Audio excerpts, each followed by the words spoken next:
So, guys, welcome to Attack on Frames. This is our new workshop.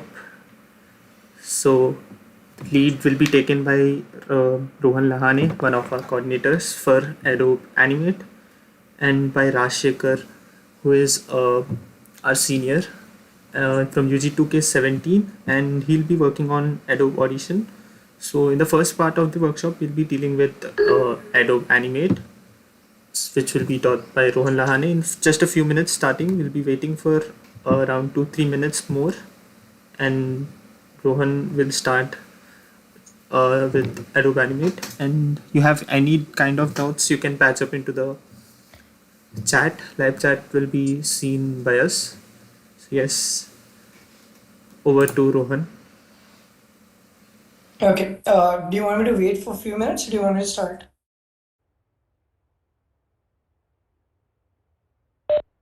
Okay, let's just wait for 5 minutes. We have 20 people. Nice.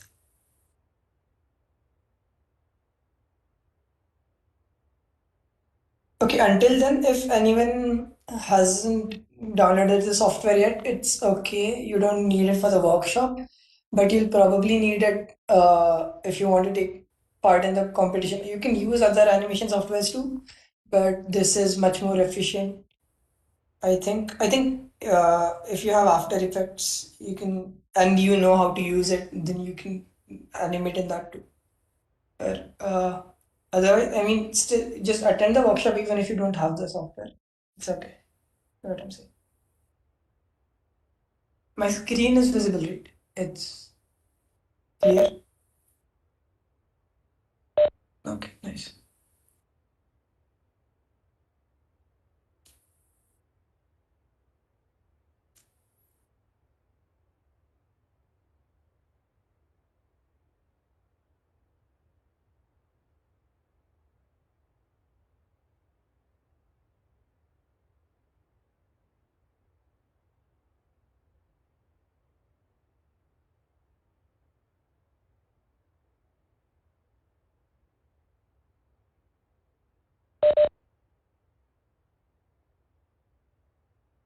Uh, Hello.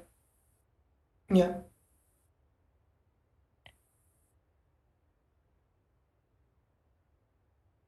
Yeah.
So yeah, guys, we are starting right now, and don't worry about the softwares because if you don't get to download from the links we have given you in the document, there are other links we'll be sharing as we end.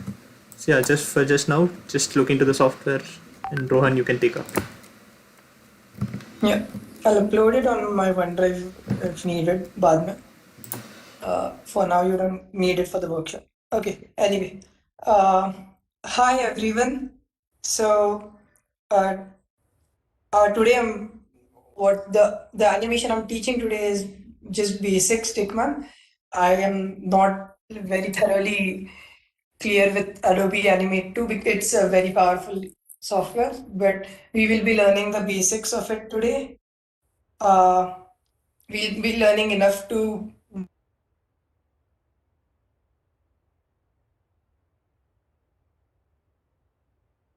making a stickman animation is relatively easier than actually animating in 2D. Uh, so yeah, we'll be doing that. And the theme is basically Save the Fest. Conrad, do you want to explain the theme or should I?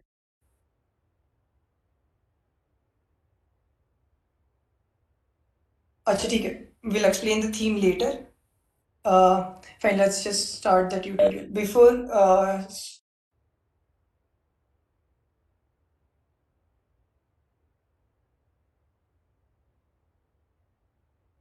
on some other software can also animate this. So there's basically 12 principles of animation if you have ever looked it up. So there's a nice series by Alan Becker on YouTube which you can check for this. But for now, I'll be covering like two or three of those principles, which are not that complicated.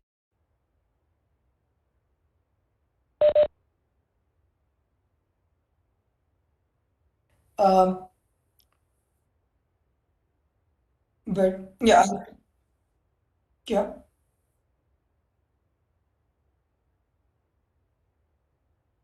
Do you want me to rejoin?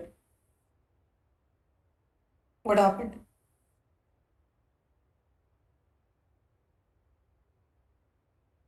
एक second. Okay, is it better now?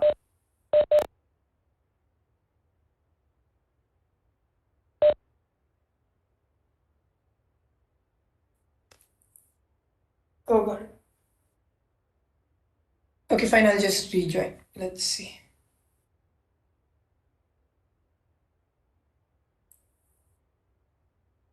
Where is the Cisco one?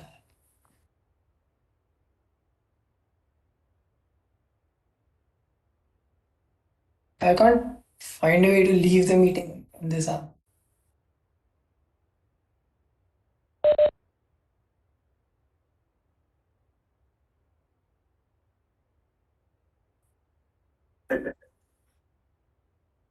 एक second.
close till I get up.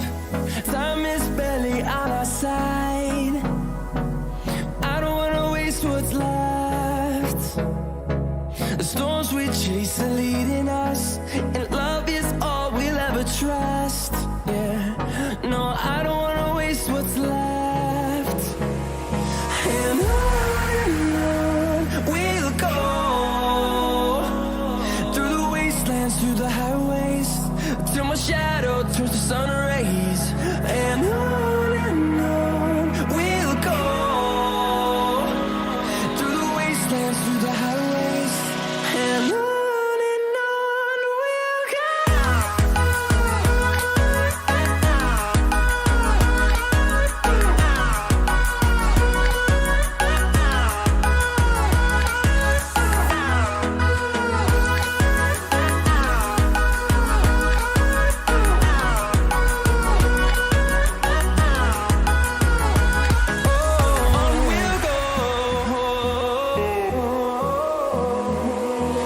Finding life along the way, melodies we haven't played.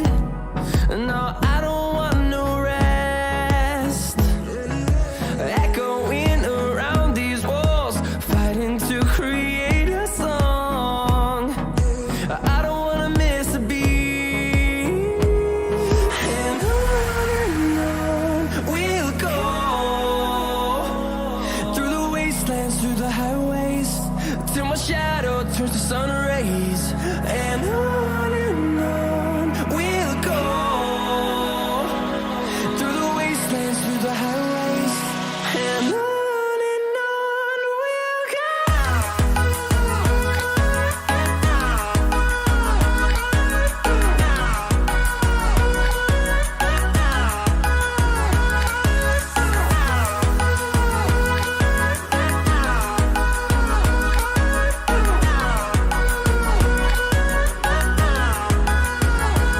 And we'll grow in number, fueled by them to see the horizon, turn us to thousands. And we'll grow in number, fueled by them to see the horizon, turn us to thousands. And on we'll go, through the wastelands, through the highways. Yep.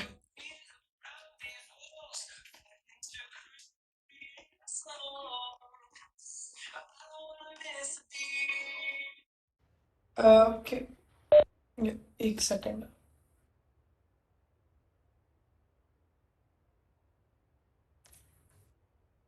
Let me just connect my phone to the Wi-Fi too. Yes. I don't know why it's gone into 2G suddenly.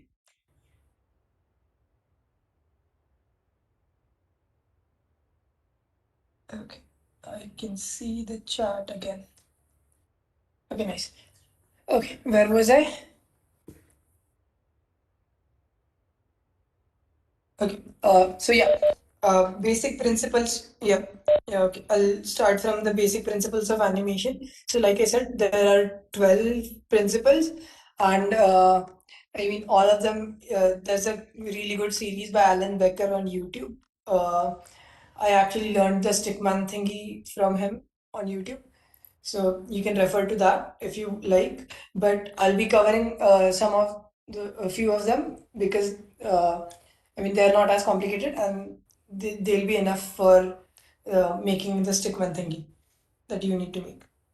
So, okay, the first principle is squash and stretch slash exaggeration. I'm actually kind of uh, you know being lenient with the terminology, but making my own terms basically. But I call it squash and stretch.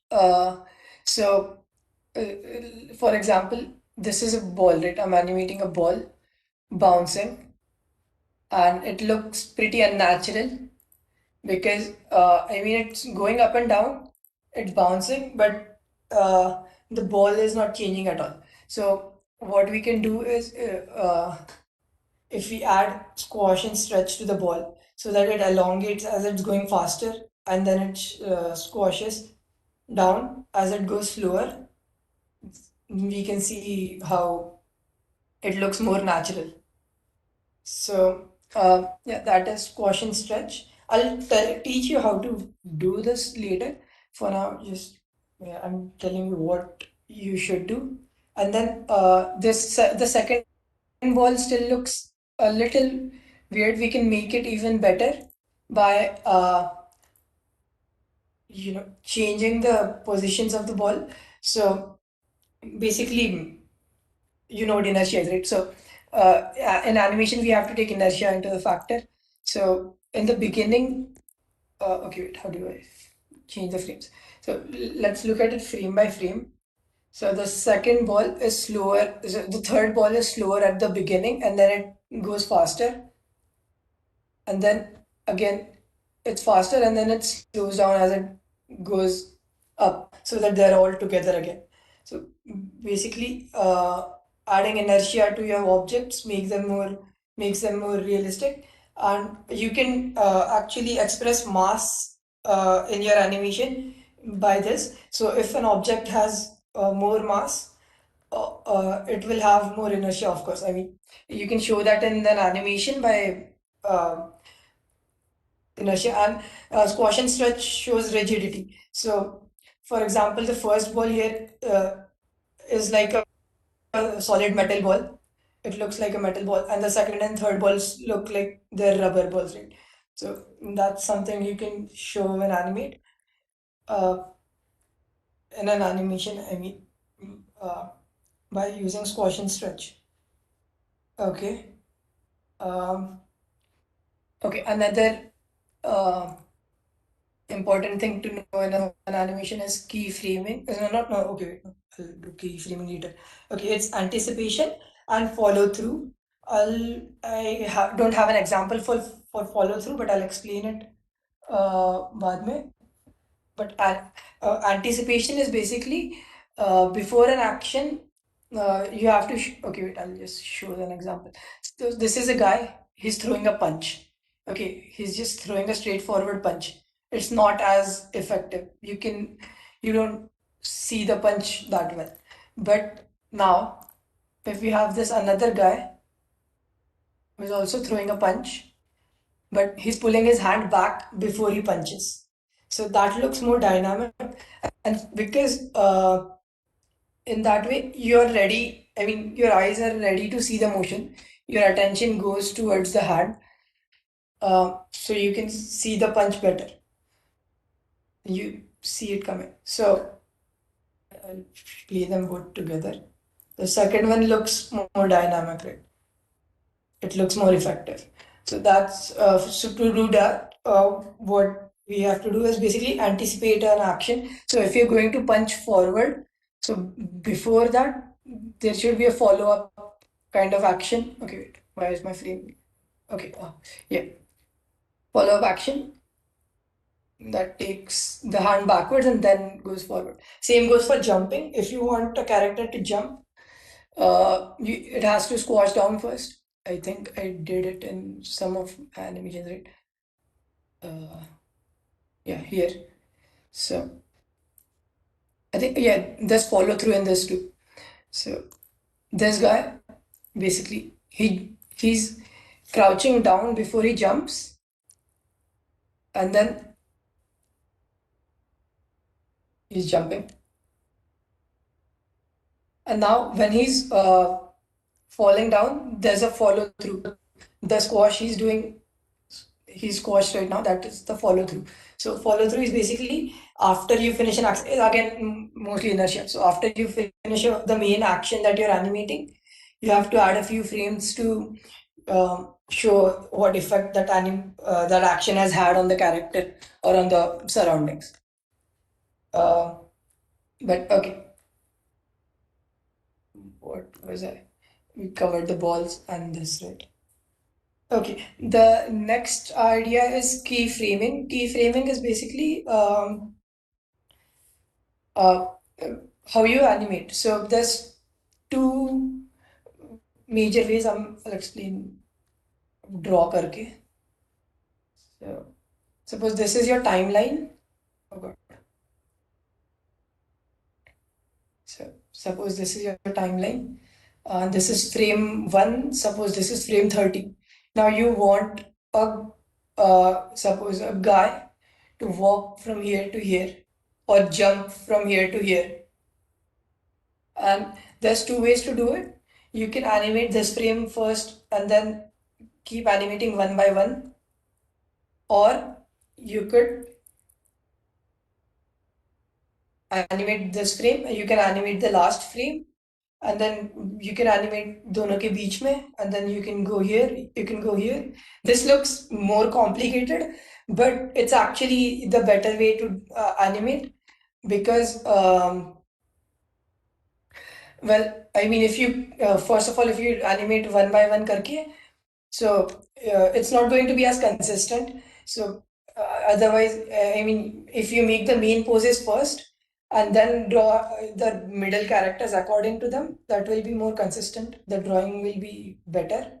But if you draw यहाँ से, so the ending might change, right? So if you wanted to draw, suppose a triangle, and you kept drawing a triangle, and it slowly changes into a rectangle by the time you're at the end. That's an exaggeration. That's a like a metaphor, but you get the point, right? If you animate frame by frame, it'll change. But instead, if you just want that triangle to be inverted here, you can just uh, make these two frames, and then you know how it will look like beach mein. So you can do this, and then यहाँ पे then you can make the frames in between. So it'll look something like this.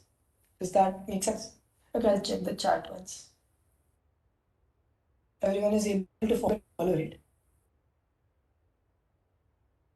Okay, good.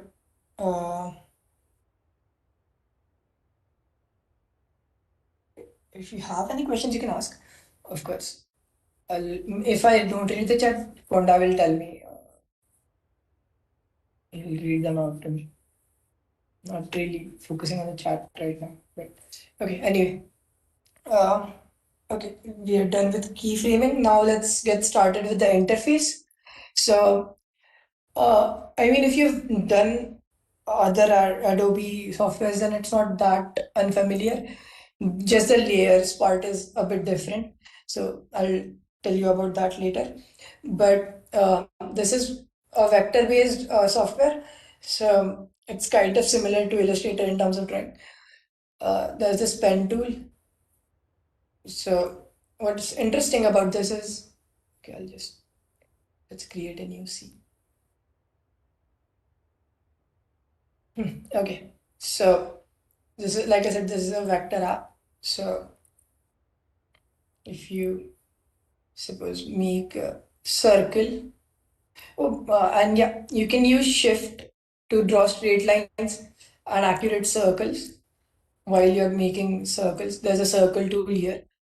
I'll get into that. But okay, and then if you draw a line, okay, what is happening? There's my line. Let's use the pencil, fuck it. Okay, if you draw a line through the circle, now what you can do is divide the circle into parts based on the line.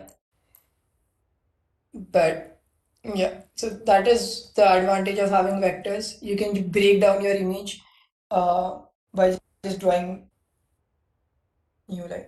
Okay, if someone is saying even only Hindi is fine, do you want me to take this in Hindi? I think not everyone will be okay with Hindi. मुझे भी problem नहीं है.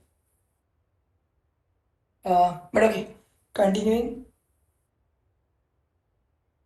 Yeah, so this is the workspace. It's if you go into the Windows option here, over here, you can make your own workspace. That is adjust. All of this can be removed and adjust. All the tools and even the frames wala panel, you can remove and readjust and relocate wherever you feel is most comfortable. I've made this for myself because I feel most comfortable here. So if you open the software and you see somewhat different workspace, don't panic.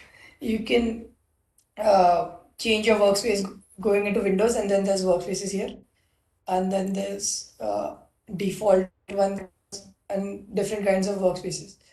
I don't know what this is, but I have created this my own workspace that lets me focus on the frame more, and other tools are minimized. Uh, but okay, and in Windows you can also see all the tools. So just in case you can't find something in your workspace, suppose you want to find the selection tool and you can't find it here, so you can just go into Windows and it's probably somewhere over here. Okay, that's about workspaces. Okay, layers. Layers is what's different in Animate than other just normal drawing softwares, right? And I mean, if you've done After Effects or a tutorial that Bridges took, layers should not be that unfamiliar. But if not, then okay, I'll just tell you. So here's layers. We can make multiple layers. Let's make this as a background layer. Let's give the background a blue color. Okay, this is a different layer. So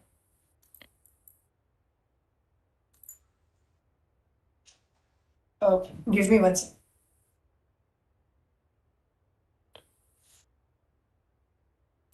Okay, what was I saying? Layers, layers. So yeah, so now you can see all of this is gray, like dark gray. So on the layer panel, you can add multiple layers. But okay, all of this is dark gray, and if you select the layers by clicking and dragging with the mouse, uh, then you can do F5. F5 basically adds empty layers. Um, Empty layers that are duplicates of the initial layer. So if there's a red dot over here, then the red dot will be everywhere. And layer 3 didn't have a dot. So, now you can see it's light gray, and there's a dot in the first frame, but there's no dots kahin pe aage. That means all the frames are a copy of the first frame. So now what you can do is if you select another frame and you add F6, F6 makes another keyframe. So what a keyframe is basically it copies the previous frame, but now you can edit it. So if you click on any frame, suppose यहाँ पे you can't just edit the frame number 20 because it's not a, okay, wait, I'm not trying to tween it. Okay, you as I was saying, you can't edit the frame number 20 over here because there's no dot on it. So unless there's a dot, you can't edit the frame. So if to put a dot, do F6, that's keyframing, and now we can edit this thingy. We can move it. Okay, let's add keyframes, another keyframe, and then we can move it a little bit. So I'll just short animation. See, now it moves. So from the beginning, it won't move until frame number, what is this, 32. It will stay the same, and then it moves because we added a new keyframe. But okay, you can also click on the frames and then select them and drag them आगे पीछे or on different layers. So if you do that, then now it will move on frame 10. But okay. Okay, another thing you can do is F7. So F7 basically adds a blank keyframe. So sorry, function and F7. You have to press function and F7. That adds a blank keyframe for all the functions actually. Function F5 adds duplicates frames. Function F6 adds new keyframes, and function F7 adds a blank keyframe. So now there's nothing here.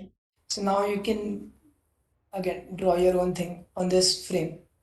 And like okay, here the rest of the frames are copies of the frame pehle se hi na. So when there was nothing there, so this is frame 40, right? Frame 40 ke aage it was blank. But now that I've added something, okay, wait, what have I just done? Okay. If I add something over here, so now it will duplicate till the next keyframe. But okay, Tell me if that makes sense. If there's an issue, I'll explain it again.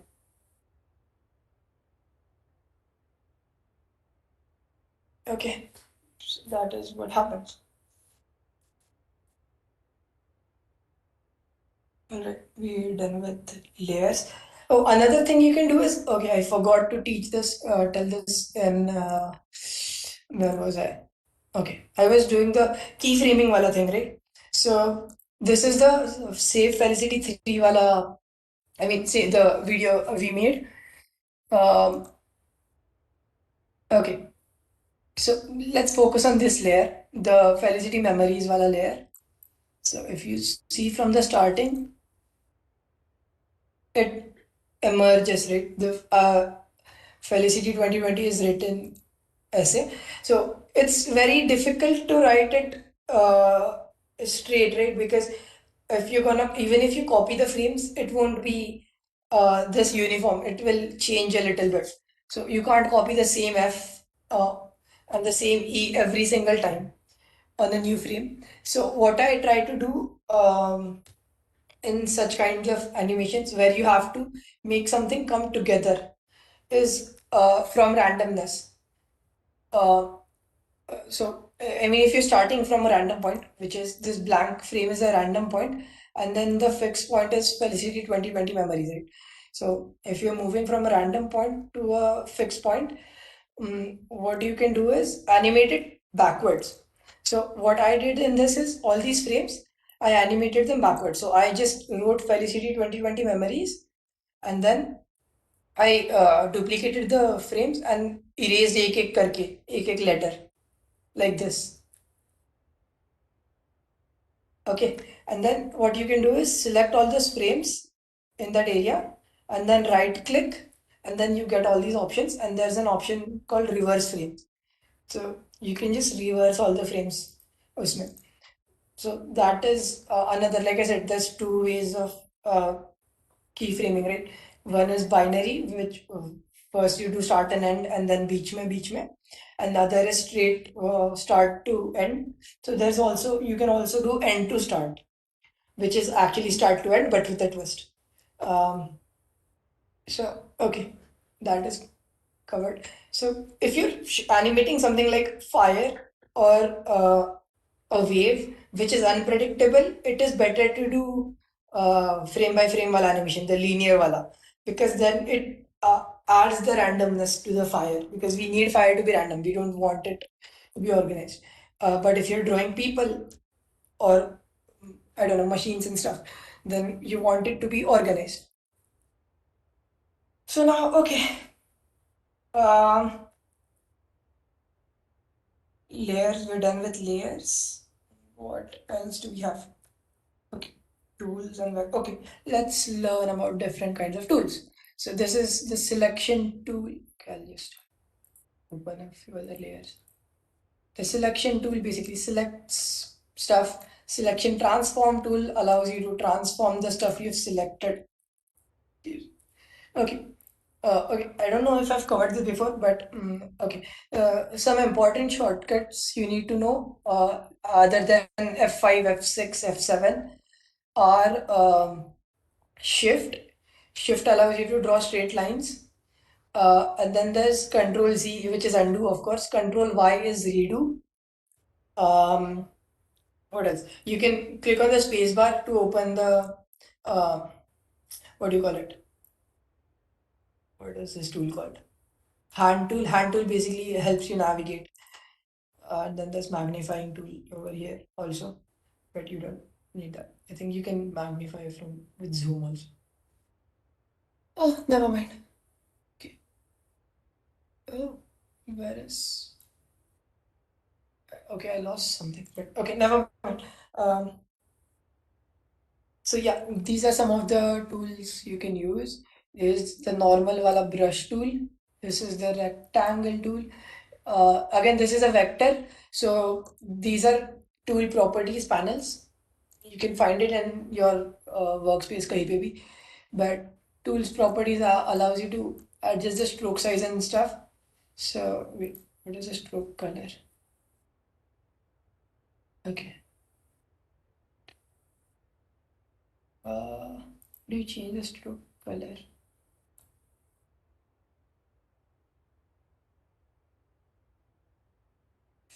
Okay, never mind. I'll explain it later because I don't know why there's no stroke color over here right now.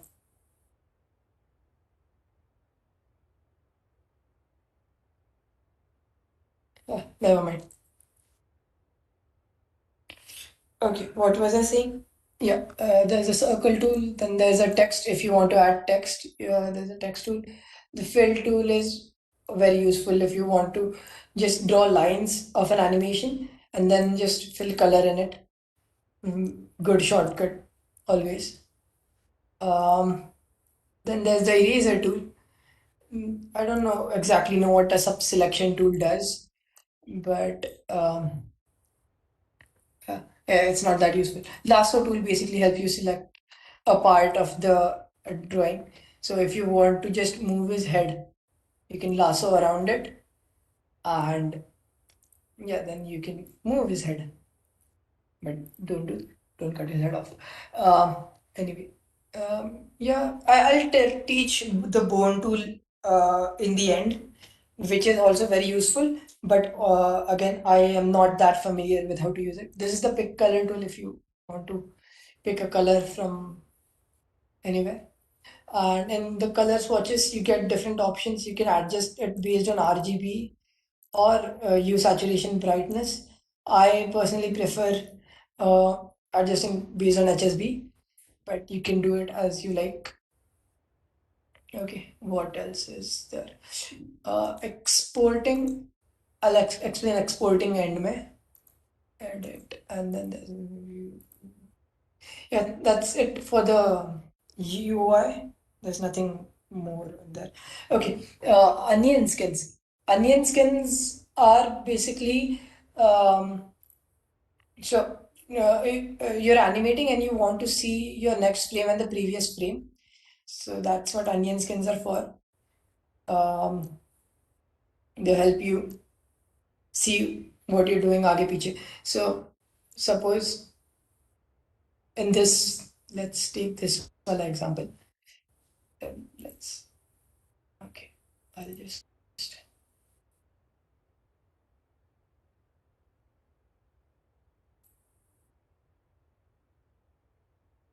see. Okay, how do I zoom? I lost my option to zoom somehow.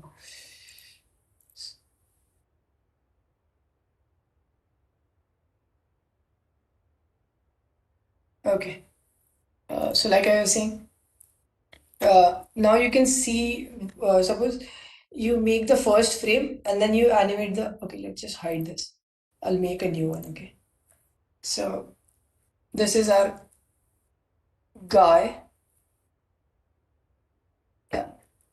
I'm just drawing roughly abhi to explain. I'm not actually drawing. This is our guy, and you want his hand to go from here to suppose here.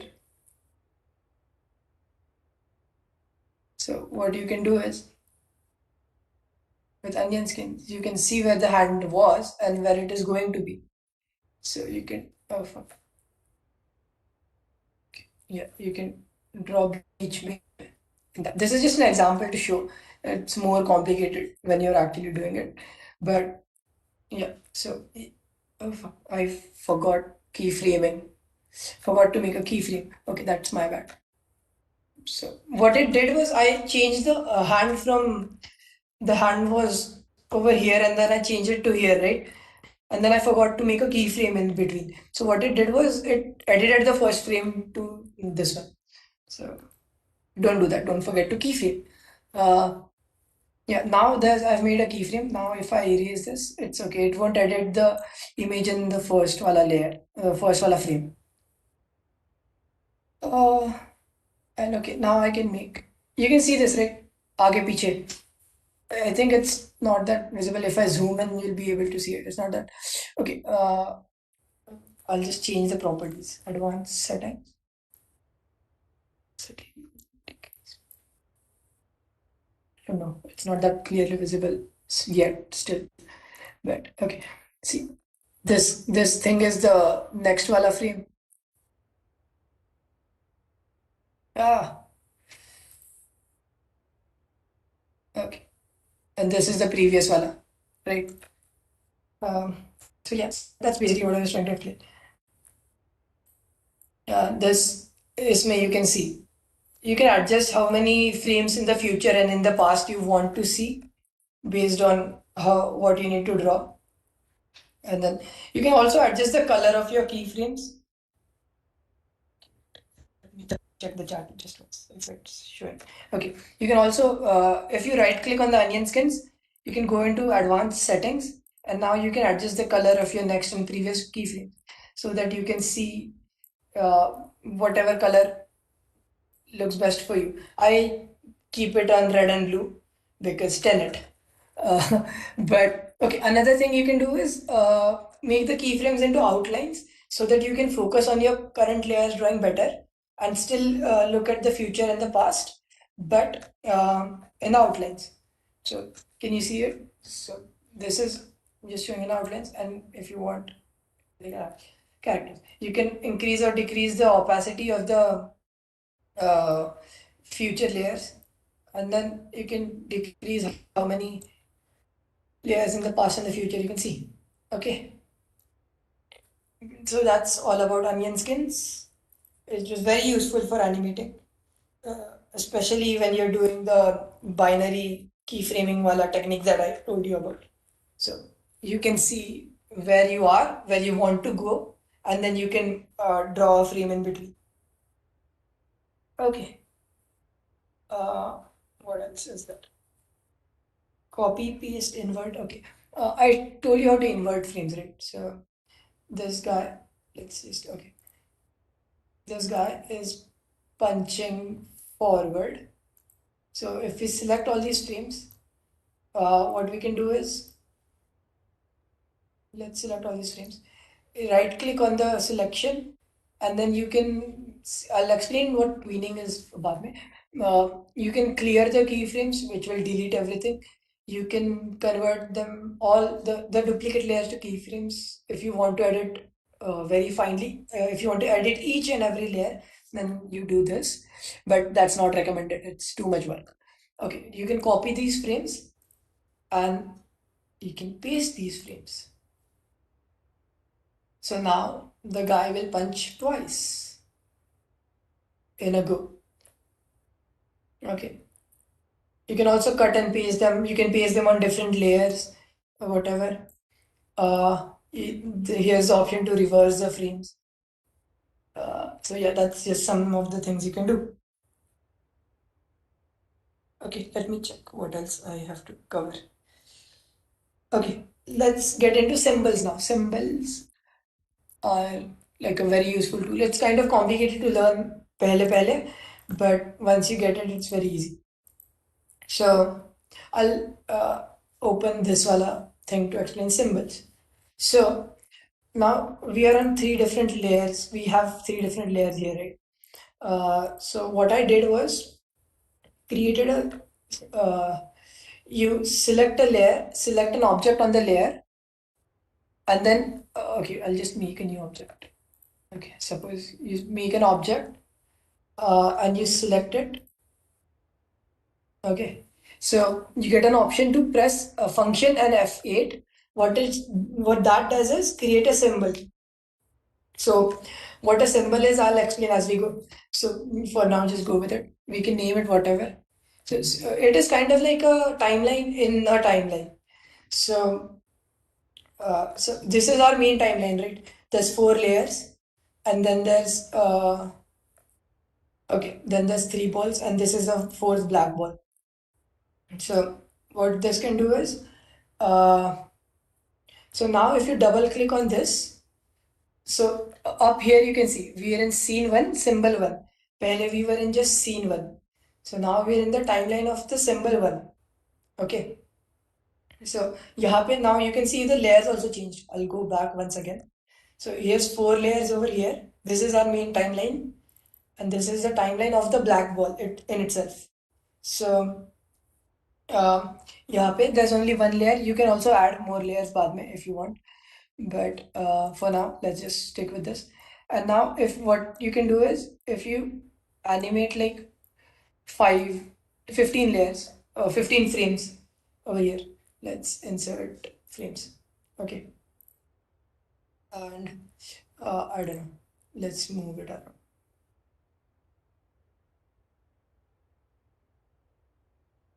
Uh,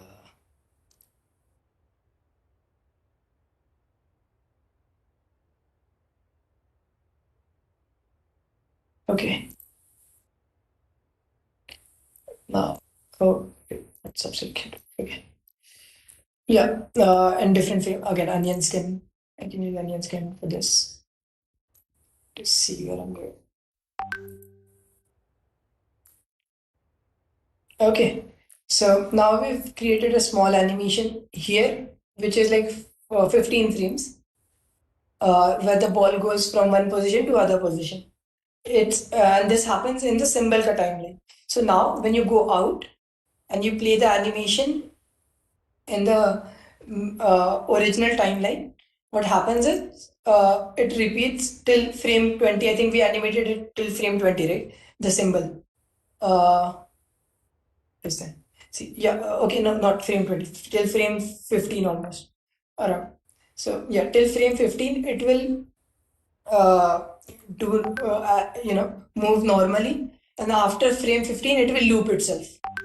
So uh, I think I hope you understood that. So you can basically create a timeline inside a timeline. So now uh, why this is useful is for multiple reasons. One of the main reasons is you can create symbols inside of symbols, so kind of like inception. So timeline के अंदर timeline you can make. For example, uh, this ball. Let's see. Let's clear the onion skins. Okay, and another good example for onion skins is यहाँ पे the ball is already red, right? So if the onion skin color is red, you won't be able to see it properly. So here I can change the onion skin color to green or change it to, I don't know, cyan or any other color. For now, I'm just going to Yeah, I'm just going to close the onion skin because we don't really need that. So basically, this was our main timeline, and then you double clicked on the ball number two, and now you're in its timeline. This is the symbol ball two's timeline. And now what you can do here is animate the ball. See, it's going up and down, but uh, okay, kind of hard to explain. But Hi guys, this is it's going Akash up and Gupta down and I'll be once, performing but if live you on play it in Zoom the main for timeline, your it will fest go up Felicity, and the down annual fest continuously of IIIT till Hyderabad the end on of the 25th of Feb. animation. So So how सब लोग आओ मस्ती we करेंगे. have See you added soon. suppose 120 frames. So for 120 frames, the animation will loop itself. And now in the ball 2 ka timeline, if I double click on it again, it goes into another timeline. So this timeline is called tween 3. I'll explain what tweens are later. But basically, you can do this by adding making another symbol in ball also. But by clicking F8, you can make a symbol in a symbol. But what I did was just double click and it opened a tween. So now in this timeline, what I'm doing is squashing and stretching the ball. So now you can see the squash and stretch. The ball is at one place and it squashes and stretches, right? So this is the animation I made in this tween 3. And then you go out of tween 3 and you see यहाँ पे what I animated was just the keyframes. I um, changed the position of the ball. So now what happens is it plays both. So when you're in the timeline, the main scene, what it does it plays both. It will squash and stretch जगह पे. It's like superimposition. So it will squash and stretch जगह पे, and then it will move it up and down. So you get a combined motion is what uh, I'm trying to say is basically. But yeah, that is what symbols are very useful for. You can make very complicated motions easily by doing this. So like this black ball, right? Abhi, You can again change it. If you select it and press F8 again, it goes. Let's name it symbol 2 for now. So now it's in its own timeline. See, now we are in the timeline of symbol 2. So now here what we can do is let's animate 5 frames. Function F5, and let's make this ball bigger as it goes. Okay.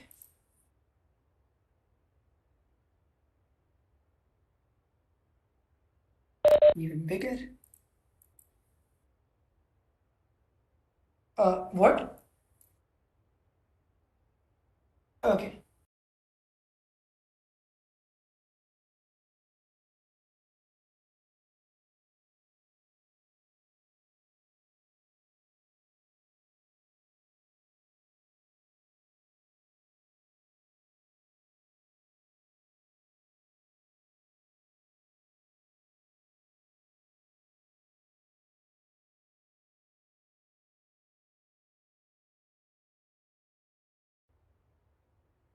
Okay.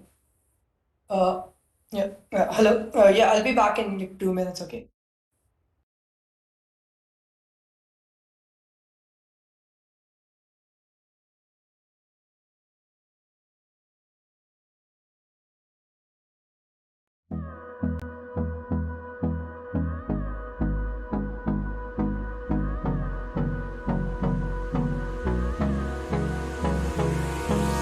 Hold me close till I get up. Time is barely on our side. I don't wanna waste what's left. The storms we chase are leading us, and love is all we'll ever trust. Yeah, no, I don't wanna waste what's left. And on we'll go, through the wastelands, through the highways, till my shadow turns to sun rays. And on we'll go, through the wastelands, through the highways, and on we'll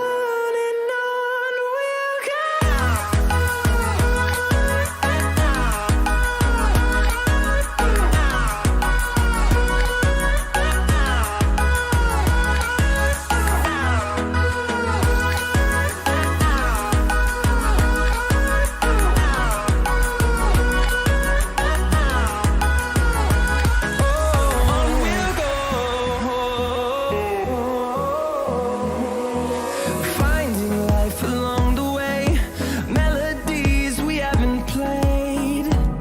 No, I don't want no rest.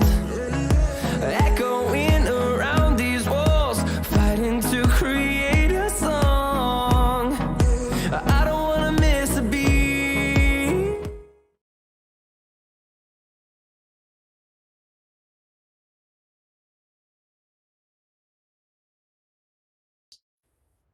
I don't know why it's still showing pause to me on YouTube. Okay. I mean, I was here, right? You guys didn't miss anything, right? Tell me if you, I'll repeat it. But basically, okay, what I was doing was making the black ball bigger in the symbol 2 ka timeline. And now, when you go out of it, now you're in symbol 1 ka timeline. What will happen is it will move downwards and grow bigger. Okay. Uh, and then when you go out into the main timeline, it will just do that and then repeat itself. Okay, so I hope that is clear. Okay, another important thing about having a symbol, I mean, important, not important, useful thing of making symbols is you can go into library. Library is basically where all the things you make are stored. So if you import an image or if you make a symbol, it will store it in the library, and then you can use it in different projects. So for example, okay, save Felicity one scene. Okay, save Felicity. So scene one. I made a walk cycle over here, right? which is honestly not very good. But I made a walk cycle over here. The guy is walking, walking, walking, which is also I again did it by um, in the guy's own timeline. I made the walk cycle. Now he's walking एक ही जगह पे. See, now you can see this, right? I'll zoom a little bit. Oh God. Is it regular? Okay. So यहाँ पे he is walking एक जगह पे. Okay. On his own pace. Then when you go out into the main timeline, I added a tween. I'll explain what a tween is later. But basically, now he's moving आगे.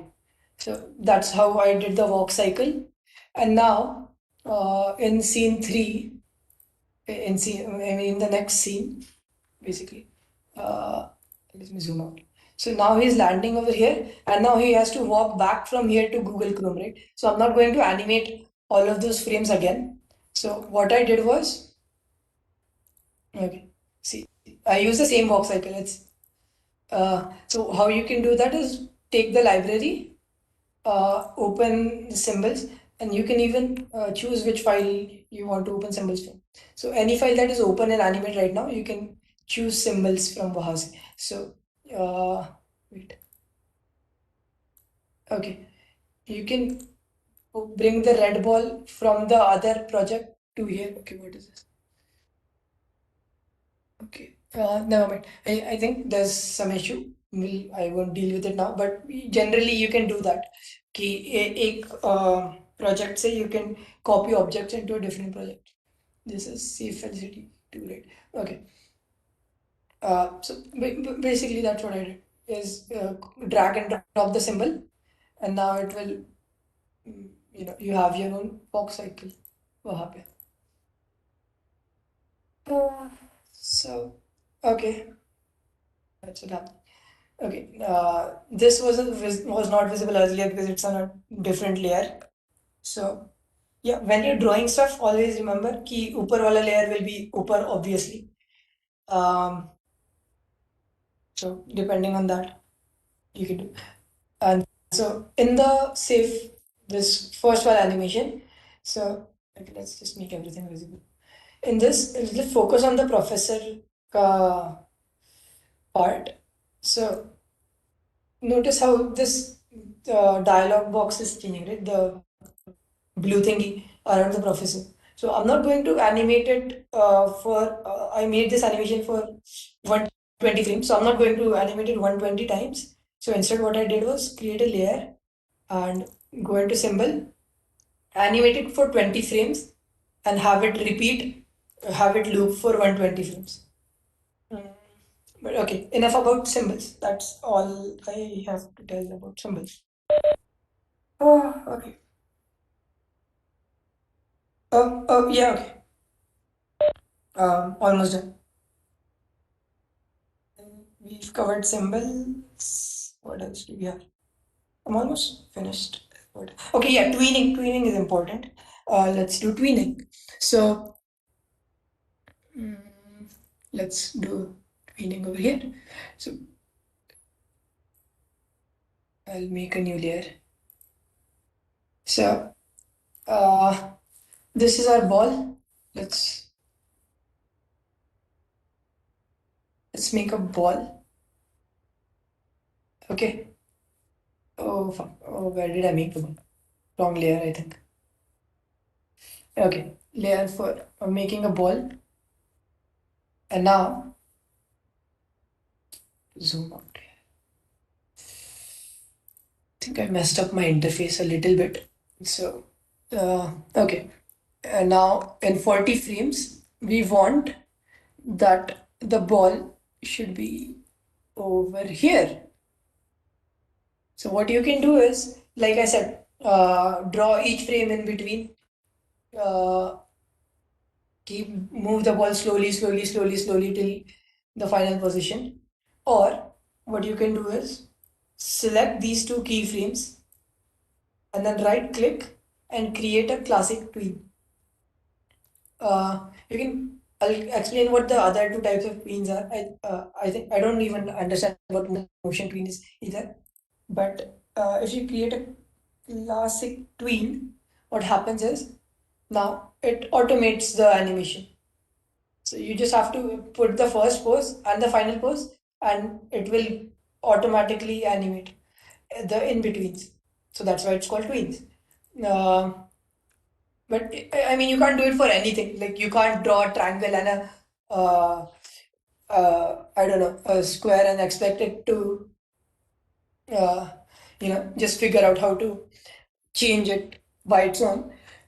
But you can, for basic things, you can use this, and it also makes the animations a little bit smoother if you do it. So even if you like for even for normal frames, right? So these are normal keyframes. This thing is going down. This is shrinking. So what you can do is uh, explain what a shape tween is. Let's okay. I don't know. There's some issue abhi, but the point is, if you just make normal keyframes and add in betweens between them, so बीच में जो layers that you've left out, it will add multiple steps वहाँ पे, which is useful, which is good. Uh, okay. Another thing you can do is let's Control Z. Never mind. I'll just make another keyframe. Let's insert a keyframe, and यहाँ पे select the ball, transform. Let's squish it. Okay, so now the first frame is a normal ball, and the last frame is a squished ball. So select the two keyframes on all the layers in between and add a shape tween.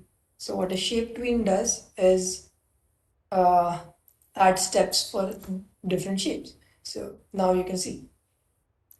Okay. Oh, it continued the shape tween till here. So what it did was continue the animation. It shrunk, and then so basically you don't have to animate everything by yourself. This is something you can do as a kind of a shortcut. But in the animation I made for this video, I only used it on few other things, and mostly stuff I did by hand because I don't know specific reason. But doing it by hand allows you to make minor changes in between also. I mean, you can make minor changes over here also. So for example, uh, okay, let's okay, how do I? Okay, function shift F5 lets you remove layers. Okay, so if you want to remove some layers, it's function shift F5. And if you want to add duplicate layers, it's function shift. Sorry, function F5. Just function F5. Okay, now this is our initial frame. This is our final frame. We've motion tweened it. Sorry, classic tweened it. So now it will go from here to here. But now let's suppose we want to add uh, make it go a little bit lower in between. So you can just add a keyframe in between and do it. And now what it will do is it will change the motion. So yeah, you can still add keyframes in a tweened thing. But like I said, okay, wait. Okay. So you can't really tween a stick man, right? Because it's a more complex object than a ball. But yeah, okay. I think I've covered all about tweening. There's nothing else left. Is there anything else left to teach? Okay, no. So let's learn about. Just open a new file for this.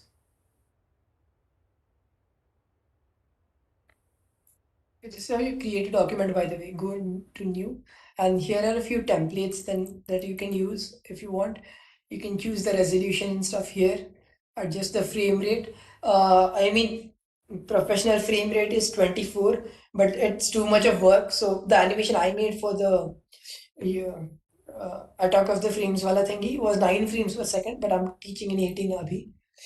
Um, But okay, anyway. So let's draw a stick man. Let's add some layers first. Let's add 100 layers. Function F5. And now on the first layer, let's draw a stick man. Okay. Let's make him a little bit thicker.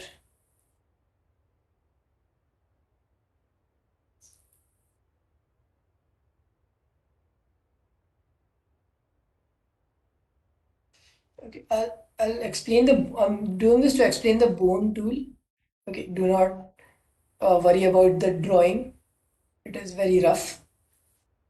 And I'm not very familiar with this tool either. But anyway, I'll explain it for the sake of it. You can always YouTube it and learn more. But okay, let's select this and now function F8. So we have a symbol. Let's name the symbol bone. Okay. So now we're in the, okay, if you double click it now, we're in the symbols timeline. You can see which timeline you're in on the top over here. But okay, now we're in the symbols timeline. Let's add like, I don't know, 20 frames. Let's, yeah, function F5. Let's add 20 frames. And now let's use the bone tool. What the bone tool does is create bones inside our animation, inside our guy. So now, if you're looking at the layers panel, you can see that there's another layer added that is called the armature layer.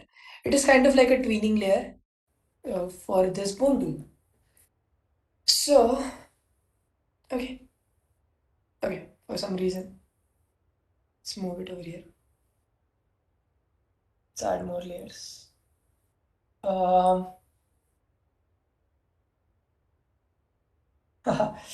Okay, yeah, keep posting your questions if you have any in the chat, okay? So now, adding a, okay.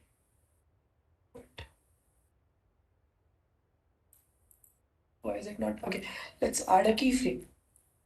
So this is our original pose. This is a new pose. Now what you can do is, instead of erasing and redrawing the stickman every time, you can just move it with the bones. Okay. Ta-da! And another great thing about the bone tool is that uh, if you just move it anywhere, it will add the in between layers. So see, I did not animate all of these layers. I just animated the first and the final pose, and it does it by itself. Uh, but yeah, that is how the bone tool is useful. So you can do this for your walk cycles and stuff to make the stickman walk. You can just, instead of drawing each and every pose, you can make one stickman and then just change its hands and limbs. That way, it's also more consistent. But that is not what I did because I am not very familiar with the bone tool either. But yeah, ouch, ouch. That's it. Okay. Uh, yeah, that's something you can use if you want. And yeah, that's about it. That's all you need to learn. I'll explain how to export Igba. You can press, if you open a file and you press enter, it plays the animation basically. Enter is for playing the animation. I explained libraries, properties, panels, right? Properties, you can, if you have the pencil tool, you can adjust the thickness and opacity and stuff of your pencil and the color in the properties panel. That's what the properties panel is for. Test movie basically plays the entire movie with, that you're working on. So for a file. So in insert, you can do is one thing you can do is add a scene. So when want to work on different scenes, it's easier to work on different scenes instead of animating everything in one timeline. So sometimes that is useful. So for this, okay, yeah. See, made this in different scenes. Right? Scene one for this, and then different scene for the assignment box that came and hit the guy. But yeah, that's something you can do. What else? I forgot. I think there's something else I wanted to tell. Never mind. Uh, I forgot. It's probably not it. Um, okay. So to export, you go into File, Export, and then Export Video Media, and then basically you can select your frame range. I think over here. Span all scenes. Scene one. If you just want to export one scene. But anyway, yeah. That is something you can do. I think don't mess with these options. I don't even know what they are. And then you click on export, and it exports in .mov format. You can change it to MP4 online, or I don't know. There's probably software you can download for that. But yeah, that is it. That is all.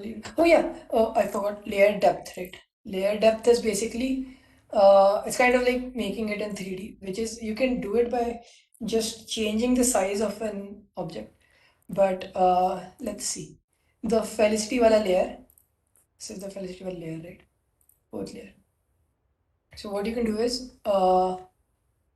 here there's an option called layer depth. Click to invoke layer depth, right? You can see it. So once you click on it, you can move the layer आगे पीछे.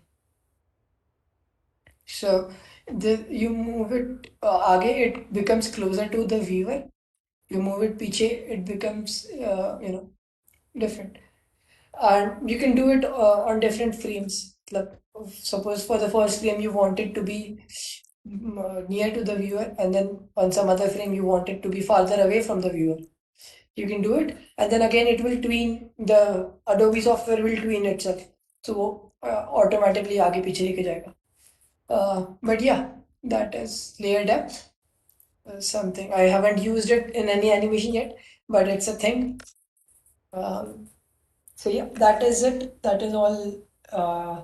You should be able to make a stickman animation based on this, a 2-minute animation. And if you have any doubts, बाद में भी, you can, I don't know, post it on Decore Discord, or you can DM me.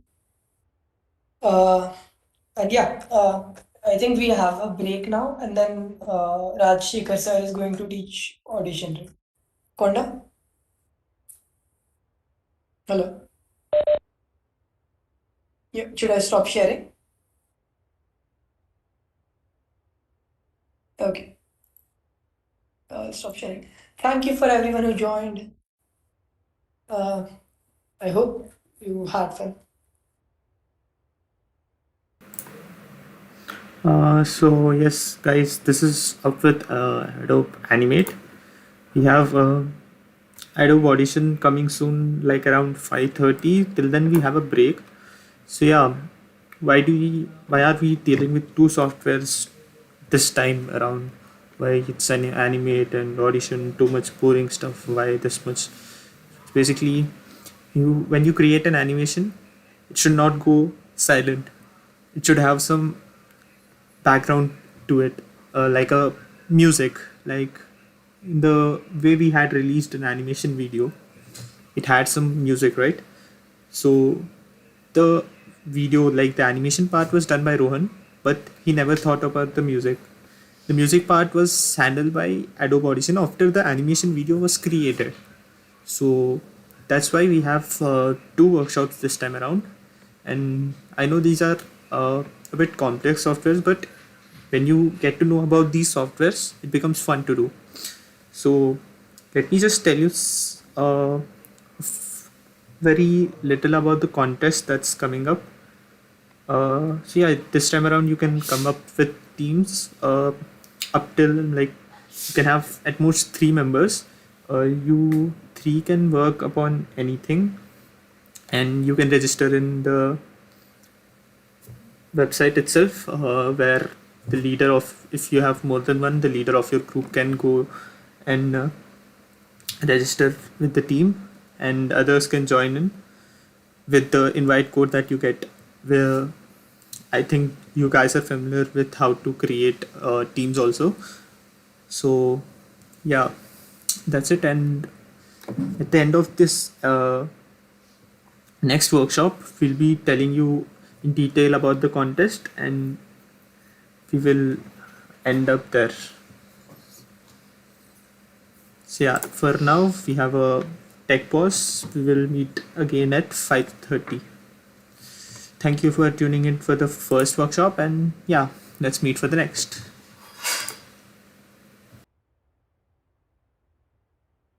Meanwhile, I mean, if you have any questions, you can ask. I'm here. Otherwise, we just do it after. Should I leave the Cisco and join from just YouTube Live? I think it's better. Yeah, Rohan will be available on Discord in a voice channel, so you can talk to him Discord? there. Yeah, better. Discord. Like it's basically you have a break, right? So yeah, you can go on Okay. Discord, and anyone who has any doubts can go in personal with you and talk there. Okay. I mean, my Discord isn't working on my laptop. So I'll It's open it just on my talking, right? but So you can go on your phone. Yeah, okay. Yeah, okay. Cool. Yeah, so you have any doubts, you can go into Discord and ask Rohan. Yeah, cool.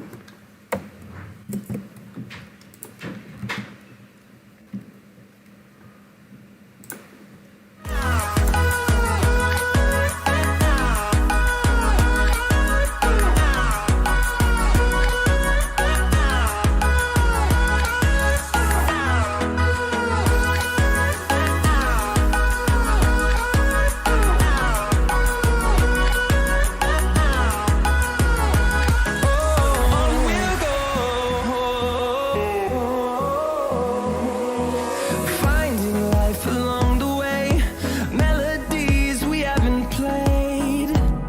No, I don't want no rest. Echoing around these walls, fighting to create a song. I don't wanna miss a beat. And on we'll go, through the wastelands, through the highways, till my shadow turns to sun rays. And on we'll go, through the wastelands, through the highways. And on we'll go.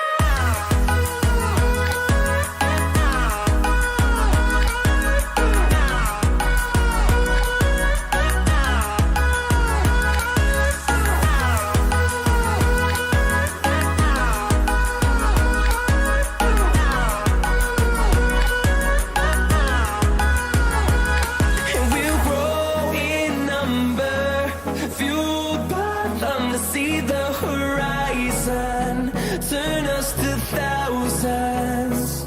And we'll grow in number, fueled by them to see the horizon, turn us to thousands. And on we'll go, through the wastelands, through the highways, till my shadow turns to sun rays. And on we'll go, through the wastelands, through the highways. And on we'll go.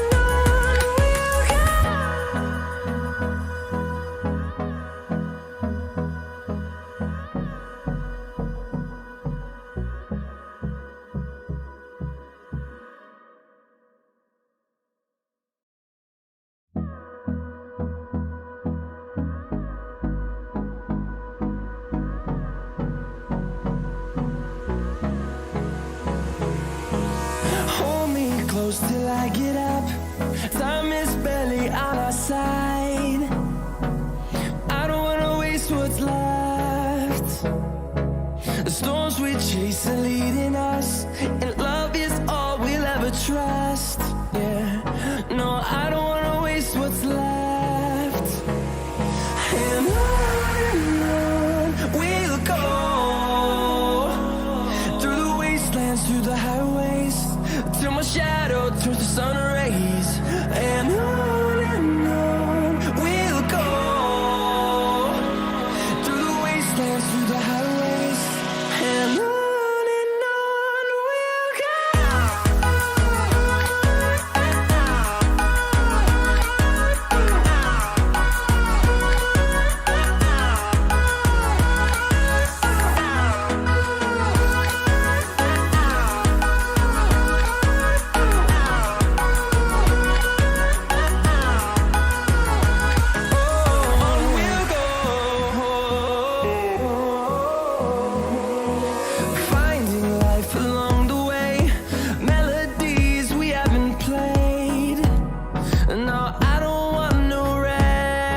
close till I get up.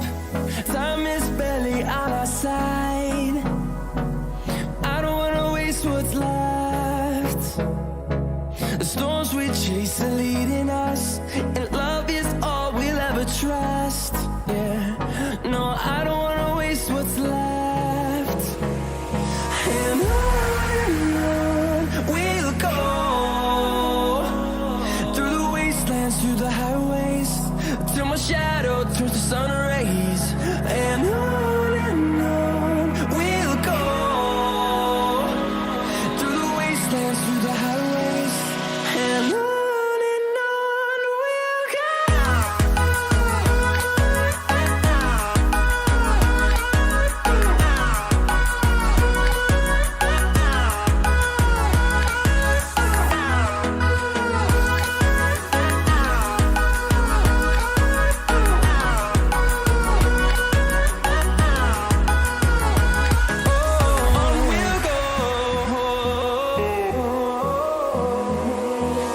Finding life along the way, melodies we haven't played.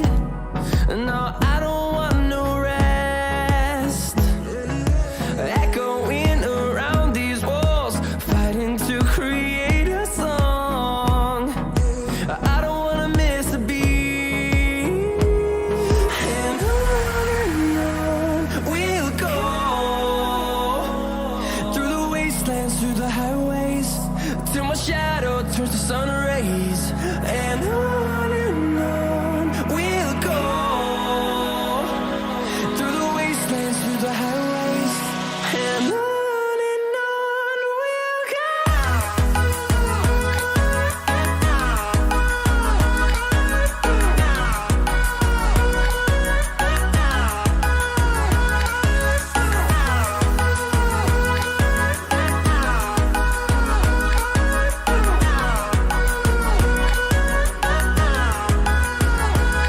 And we'll grow in number, fueled by them to see the horizon, turn us to thousands.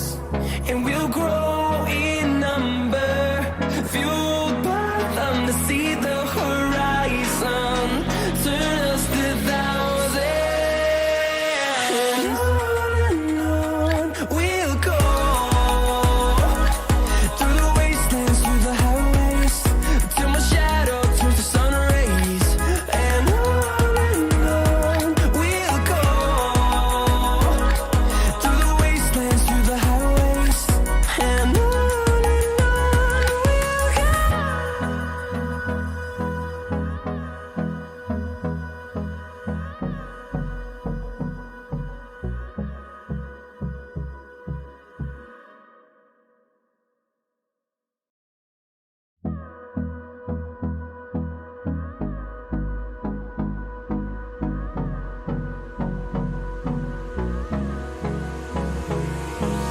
Hold me close till I get up. Time is barely on our side. I don't wanna waste what's left. The storms we chase are leading us, and love is all we'll ever trust. Yeah, no, I don't wanna waste what's left. And on we'll go, through the wastelands, through the highways, till my shadow turns to sun rays. And on we'll go, through the wastelands, through the highways, and on we'll go.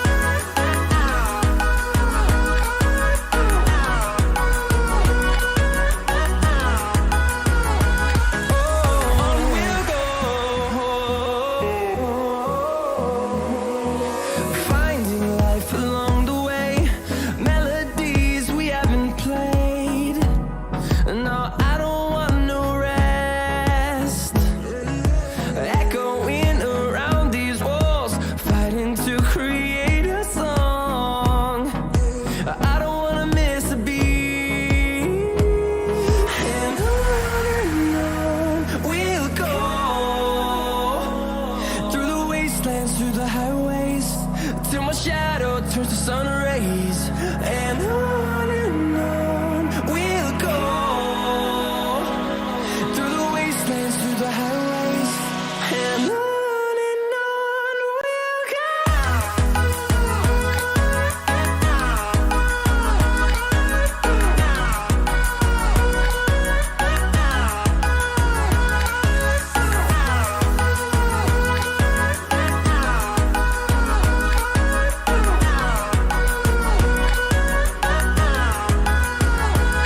And we'll grow in number, fueled by them to see the horizon, turn us to thousands. And we'll grow in number, fueled by them to see the horizon, turn us to thousands. And on we'll go through the wastelands, through the highways, till my shadow turns to sun rays, and on we'll go through the wastelands, through the highways, and on we'll go.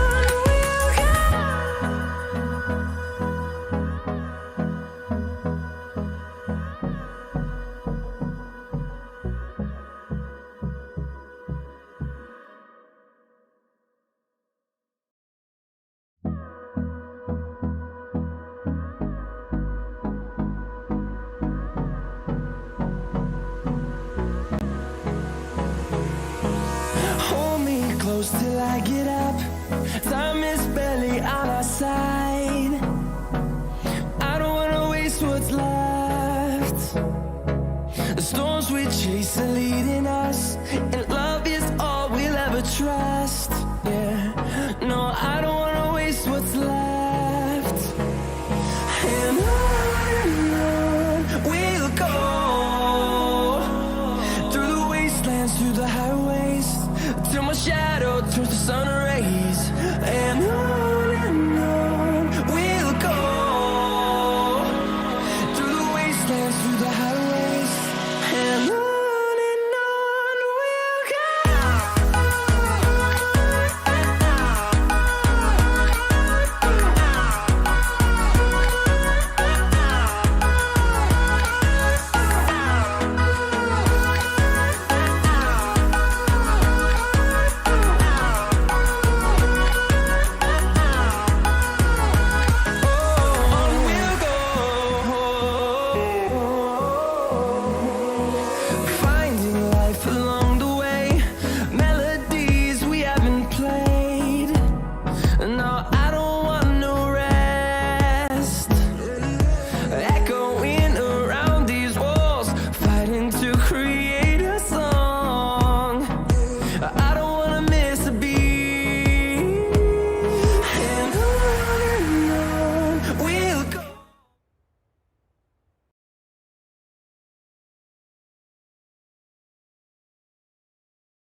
So hello all, this is Rachika, and we'll be continuing with the workshop of like Adobe Audition.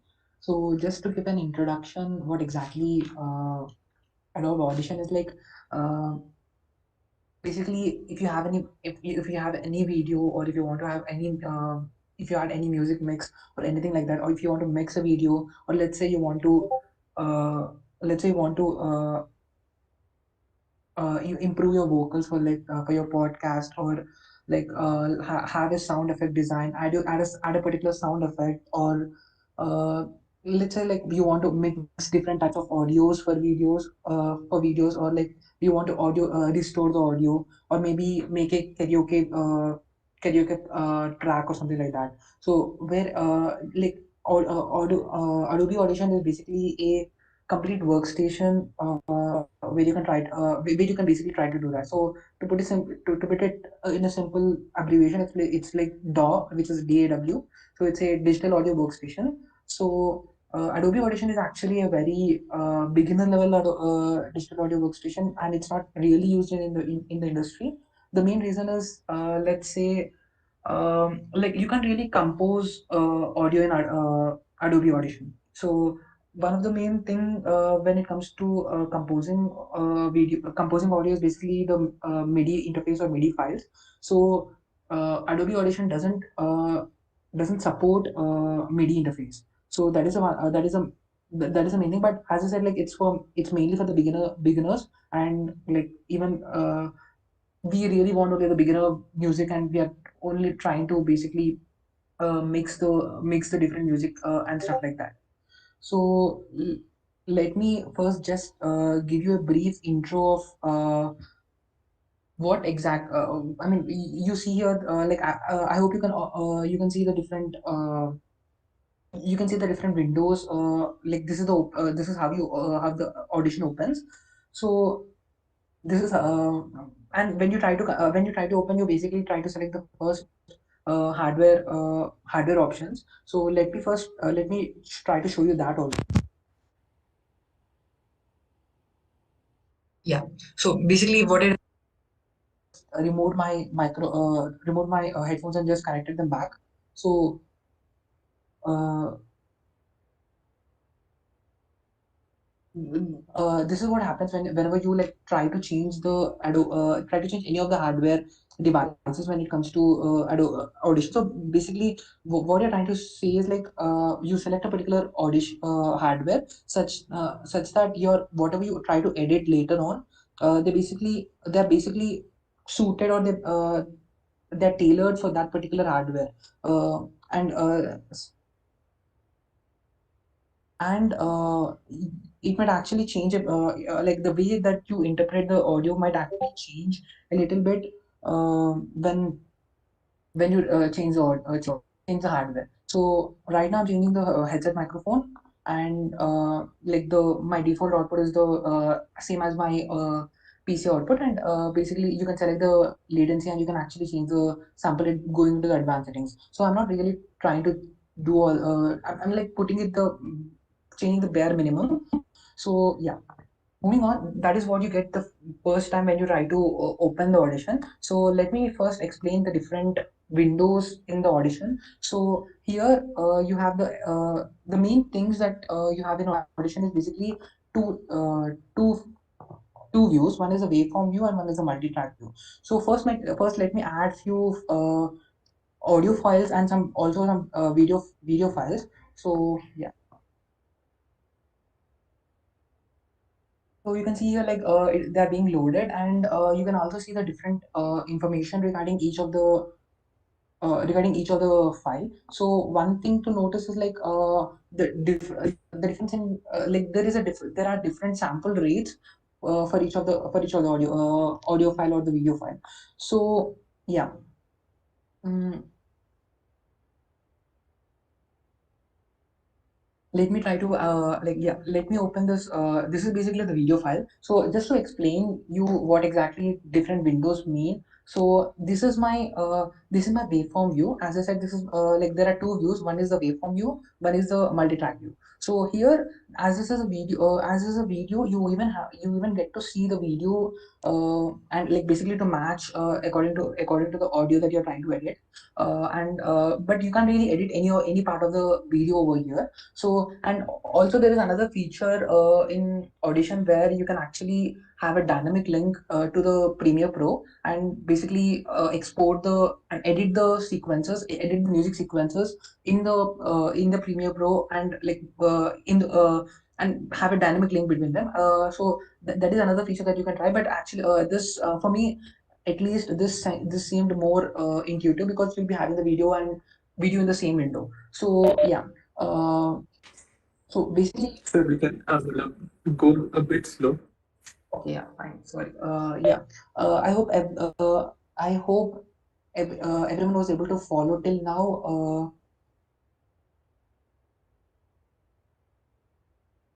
Yeah. Uh, so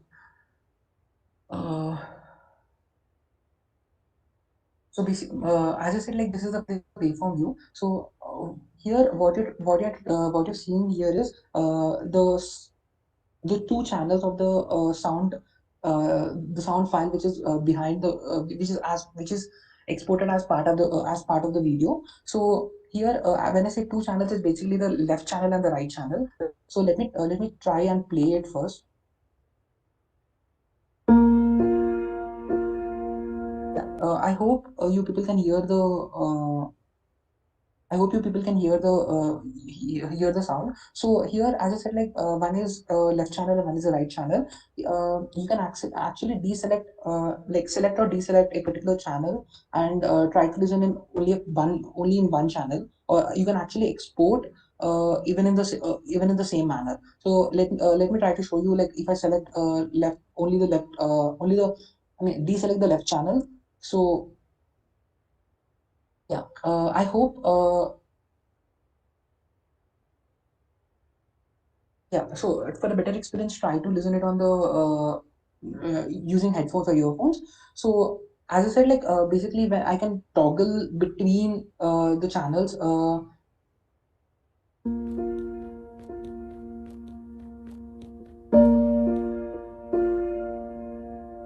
Yeah, so many people might have actually listened to EAD music or something like that. So what exactly those music mean is they're trying to change the pan such that you have a psychological effect, and try to change the reverb such that you have the music basically surrounds you and moves around in your head. It's basically a psychological effect, and basically try to change the reverb and also the pan of the when I mean by the pan, like basically moving from left channel to the right channel. So you can like yeah, let me show you how. So I'll show you how to exactly change the pan and differentiate. I mean, starting from the 100% left to start to 100% right also. So that is you can actually do that using the keyframes for the pan effect. So another important thing, another thing to know is like the frequency spectrum. So here, when you go here to and try to expand this view, you can actually see the frequency spectrum of the sound that you have. Of the audio clip that you're trying to choose. Let me actually choose the other sound clip without yeah.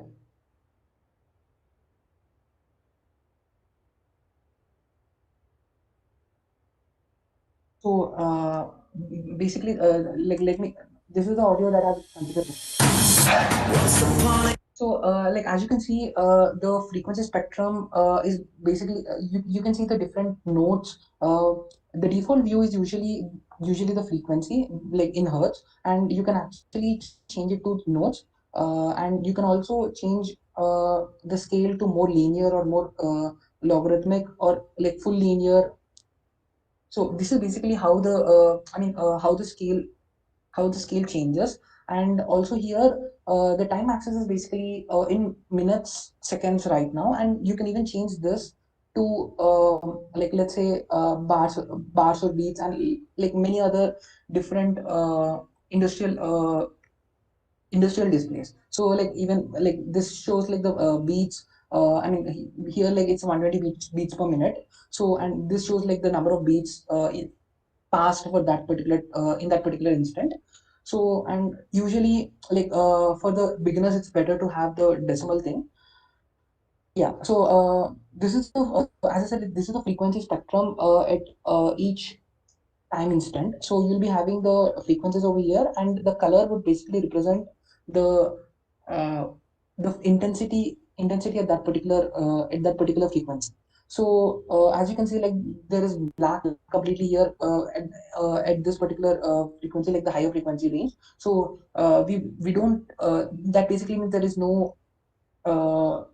there is no intensity, there is no frequency that frequency those frequencies are not present in this particular music file. So yeah, this is the frequency spectrum, and why exactly would you require a frequency spectrum is actually when you try to edit on the sometimes when you would actually try to remove a particular frequency, or let's say add a particular effect to a particular frequency, or increase increase the amplitude or something like that. So what you can do is like here, yeah, this is like let me try to explain the tools that you can use. So this is the time selection tool. So you can basically uh, select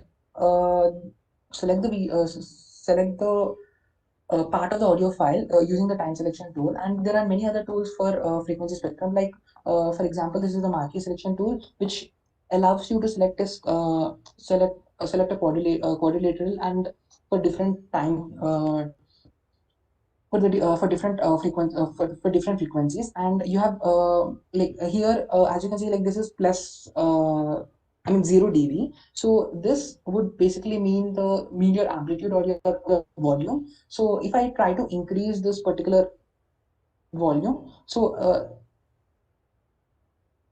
yeah, so what happens is like only the volume only in that particular frequencies will increase. So this is like really useful when you're trying to increase when you're trying to increase the volume of a particular instrument, or which is actually working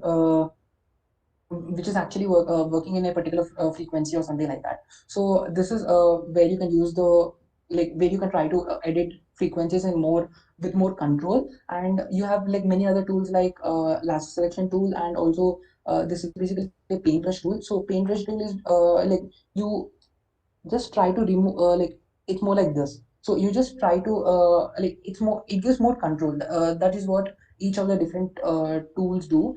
So and spot healing tool, basically what it does is like it has an effect.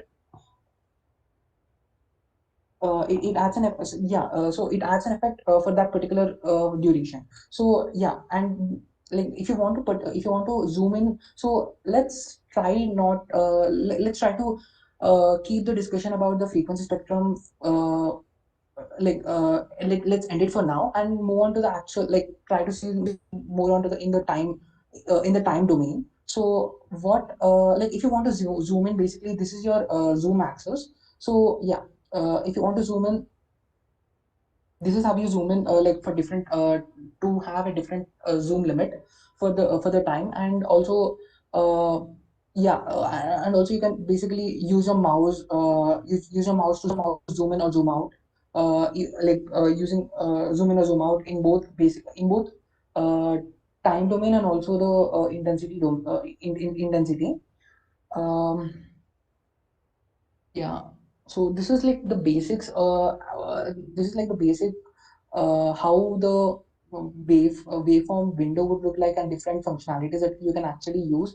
So yeah, and also please if like try to focus on this the levels part over here when I try to play the play the song.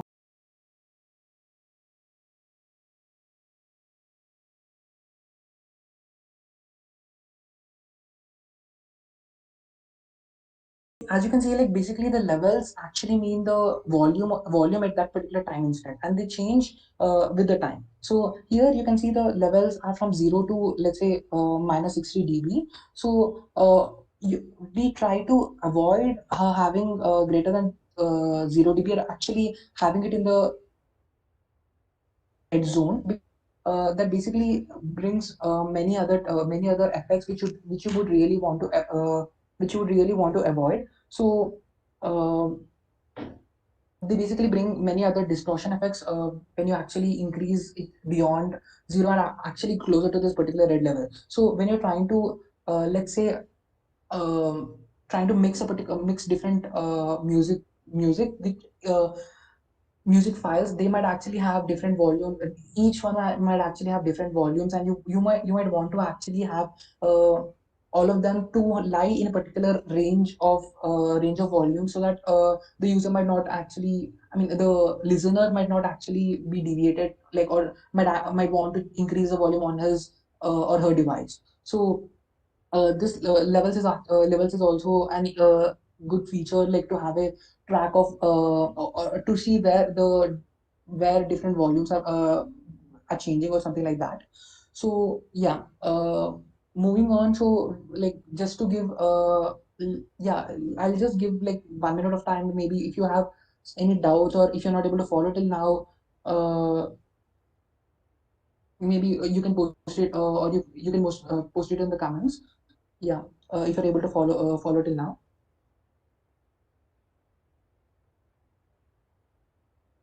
Okay, so the next thing is basically when we try to edit on this particular in the waveform window, what happens is, like, uh, it gets automatically reflected on your actual file. So like, this really we want to avoid.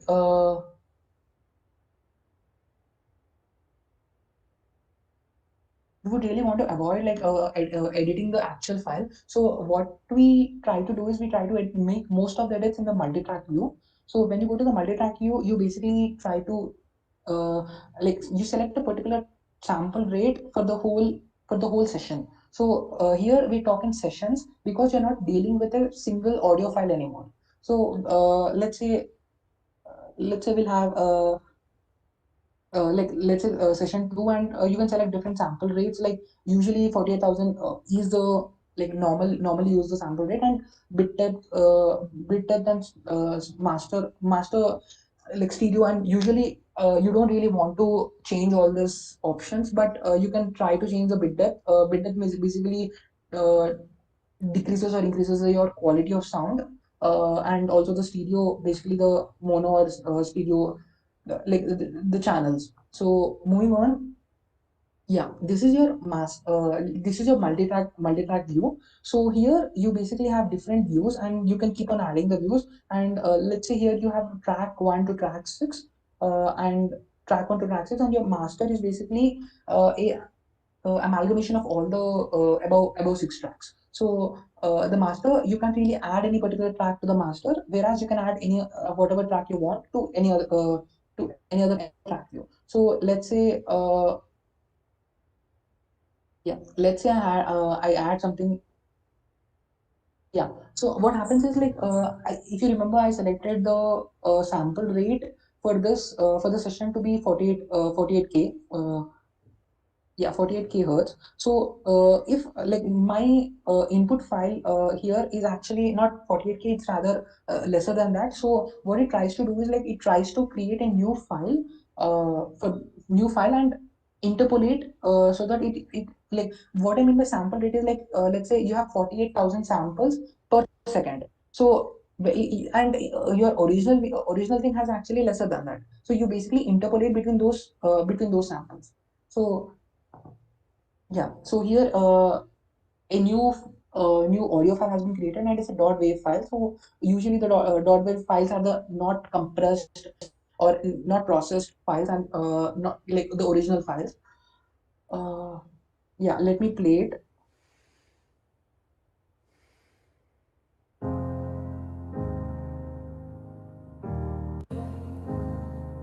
It's me. So yeah, like, basically the functionalities, I mean, most of the functionalities are almost the same when it comes to the multi-track view also. So as I said, like, this is basically the time selection tool. So let me show you few other things.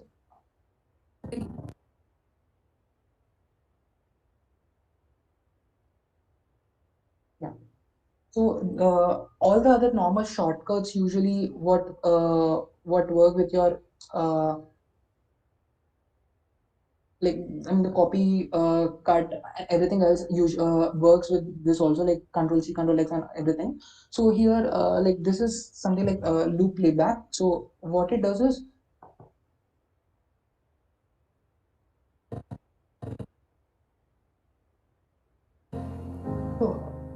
It's me. I was Basically, loop playback plays only that particular selection of the audio file, and let's say this is skip selection. In skip selection, you basically skip that particular part of the file. hello, wondering. Hello, it's me.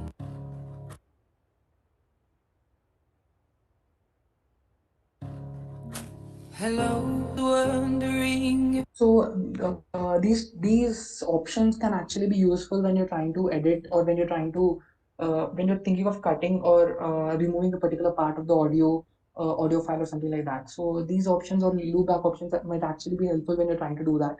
So uh, one more like one more thing is like you have three buttons over here. One is M, S, R. So the first one is basically the mute. Yeah, the first one is basically the mute, second one is select, and third one is the record. So I'm not really talking about the record option that you have in Adobe Audition. So you can actually record your vocals and stuff to add it on top of the background music. So yeah. So let's assume that you're trying to record something, and you can actually select which track your recording will go into. So let's assume that you want to go into this particular track and record. So this is your record option. It's me. I was So you can actually mute this thing and then try to record. Yeah, so basically whatever I was talking from my hardware that has been recorded in this particular track, and so I'm right now I'm muting the first one, and I'm trying to record in the second one. So it will only record when I press the record option and record option. So if I stop this, it won't record. It will record on all the tracks. Like let's it will it will basically record on all the tracks, which we don't really want to do. So yeah. So now, as I said, like the mute option basically mutes that particular track. If you try to like not mute that, it's me.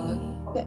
So and if you want, like basically the select track basically selects only that particular track to play. It's me.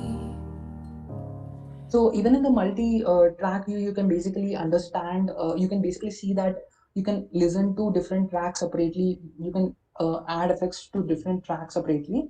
So yeah, the like this is basically the zoom view for I mean in the vertical direction and the horizontal direction.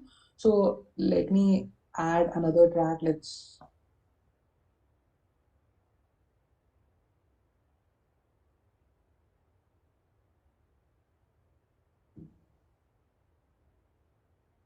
So as I said, like this is a selection tool. So let's say that you want to remove a particular part. Like as you can see here, this is almost silent over here. And yeah, let's select this track.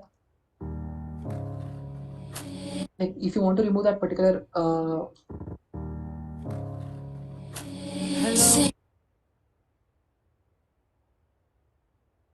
it's almost silent over there. So if you want to remove that particular part, let's say use your selection tool and let's say delete or something like delete, or let even maybe cut. You can use that somewhere else or something like that. So yeah. So that you can do whatever usually you do in a document file, like cut, copy, paste, uh, everything has such features. Like you can use the selection tool, and you have something else called this razor tool. So here the razor tool basically helps you cut the different tracks into different, like basically you are splitting the uh, you're basically splitting the audio file using the razor tool. So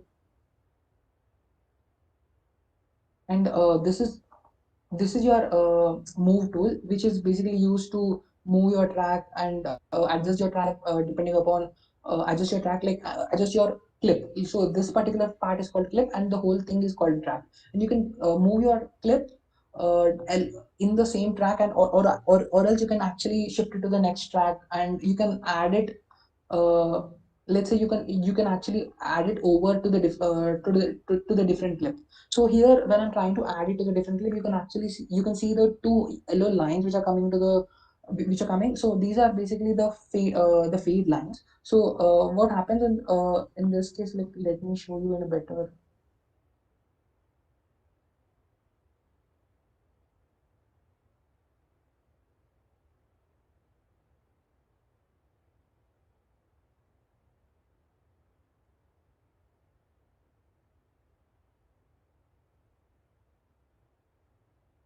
Yeah, so like I'm trying to basically combine these two parts of the audio files. So if I like right now they're just connected to each other, that they're not like over each other. So if you try to play it now, Seeing monsters out your window. so you can basically see that I mean the transfer from one clip to the other clip was not actually what you expect, or it's not what you really want.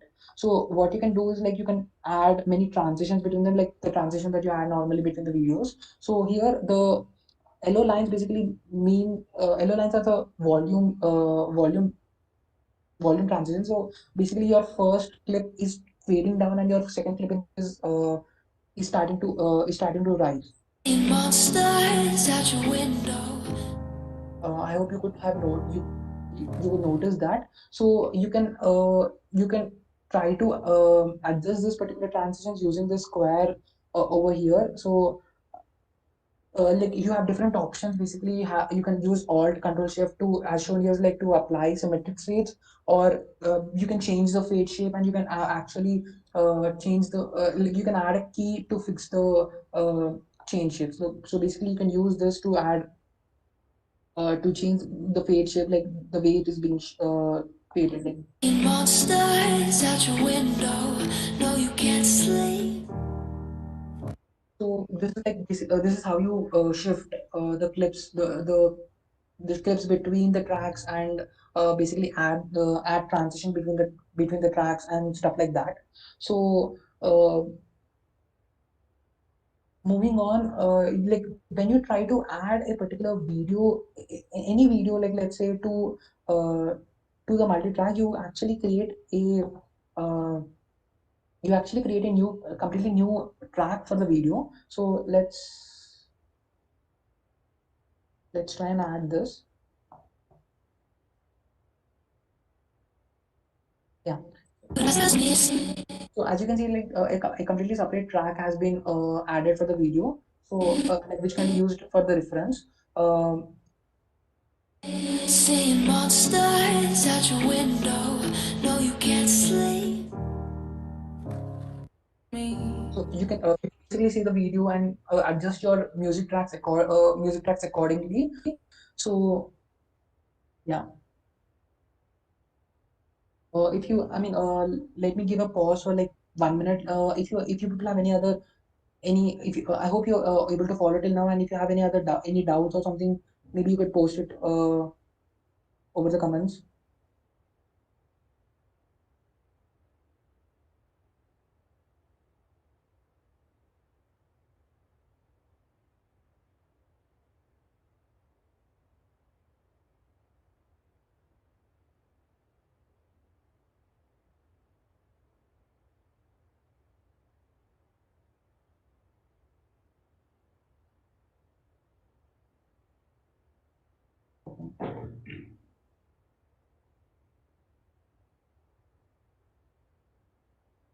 Yeah, okay. So let me move on to the next part. Yeah. So here, if you see, you have two different lines. One is a yellow line and one is a blue line. So here, the yellow line is basically the amplitude or the volume. So you can change the amplitude or the volume by just dragging it.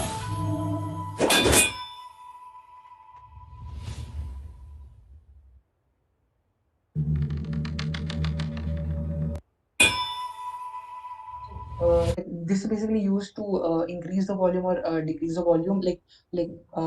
Basically, it can go till 15 like plus 15 dB, I mean, it's basically the gain of the actual gain added to the actually existing volume. So it can go again to the minus something around, like you can completely mute it, or like let's say something around minus 100 dB or something like that.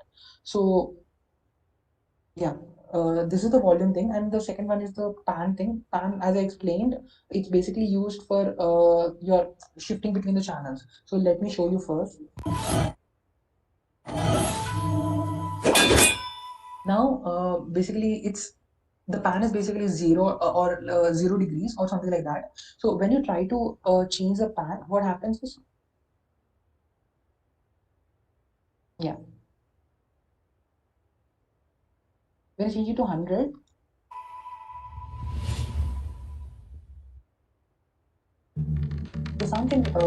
the sound can basically be only heard in only a particular channel. Like let's say right now, when it is 100, it's on the left channel. So let's, and if I like let's say do it to the right 100.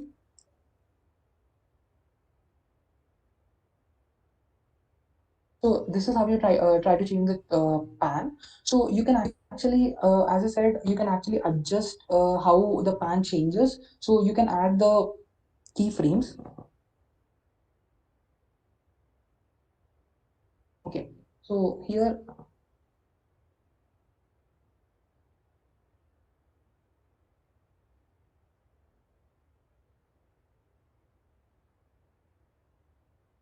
yeah. So I'm basically trying to change the like change it from left to then right to complete right, then to basically again to no like two channel basically.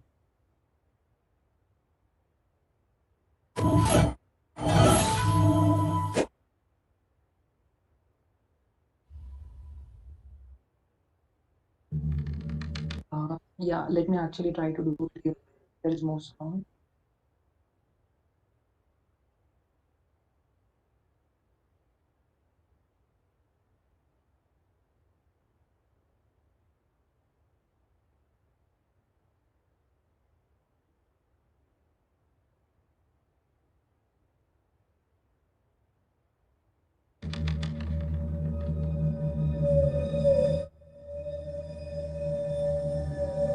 So actually, the shift between the left and right channels was actually too drastic. So I mean, you can when it is like too drastic, you could don't really get that feeling of being the AD sound that I was talking about, the JB sound effect that I was talking about. But you can basically add many more keyframes so that you get that particular feeling. So this is basically, and you can even add the keyframes for the volume. So basically adding the keyframes for the volume adjust like,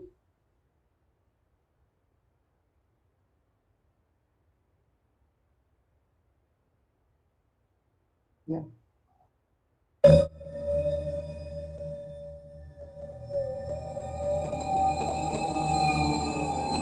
So you can see like you can see that the has been max at this particular time instant, and then reduced to a particular value, and then again increased to the actual sound.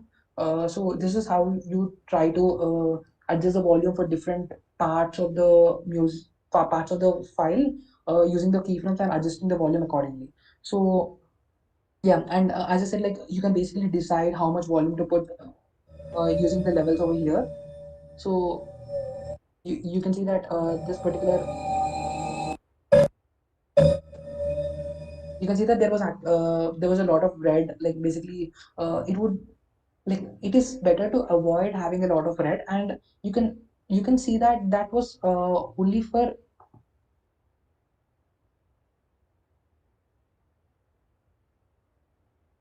yeah.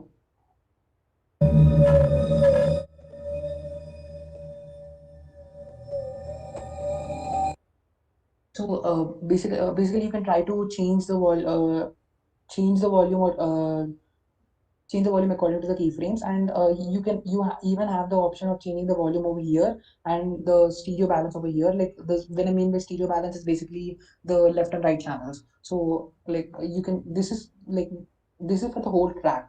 Like you don't really have the keyframes option over here because it's for the whole complete track. And moving on,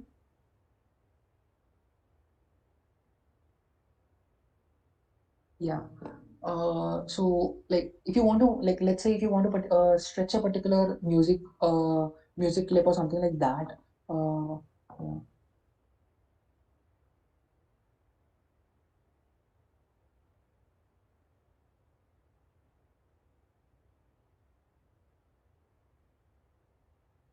So I basically selected this particular track.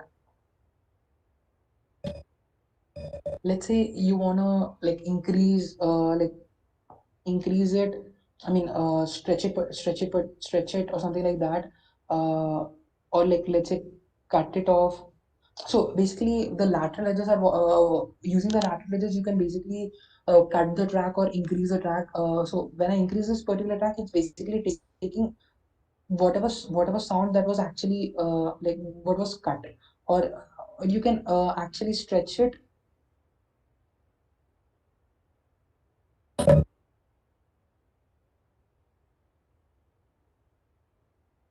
Yeah. So first, let's try to. No, you can't sleep, you pretend though. So yeah. It's out your window. No, you can't sleep, you pretend though. So Sleep. if you remember, like I basically removed few of the like some parts of the audio like before trimming it. So it basically adds that part also when I try to in stretch it. So when I try to like let's say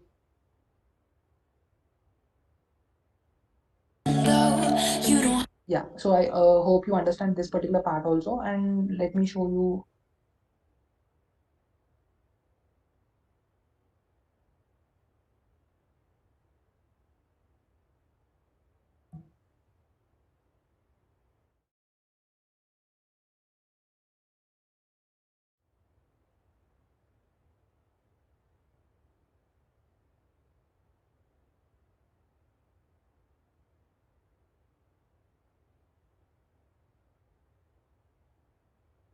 Yeah.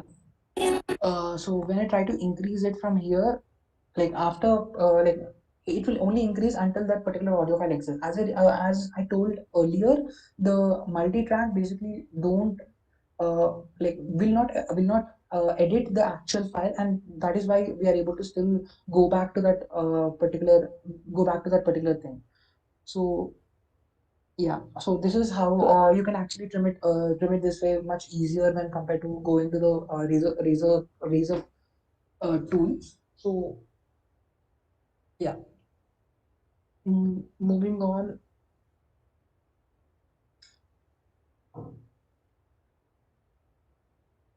So I hope you people were able to follow till now. So I'll be explaining about what exactly essential sound means in the next like following. So now if I select a particular track, I can basically give it like let's say give it a particular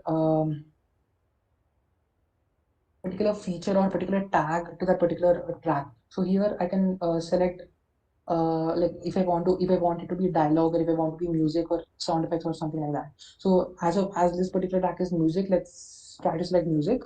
So here you can basically select different presets. So Audition actually provides a lot of presets rather than selecting different effects and adding them together. So here like the different presets, like basically one of the important term when it comes to like vocals or when it comes to music is the when it comes to music is the audio. It's called vocal ducking. So what vocal ducking actually means is yeah, what vocal ducking actually means is it like it tries to duck the vocal against the background music. So I'll try to show you what the effect is. So yeah, let's first try to listen to this.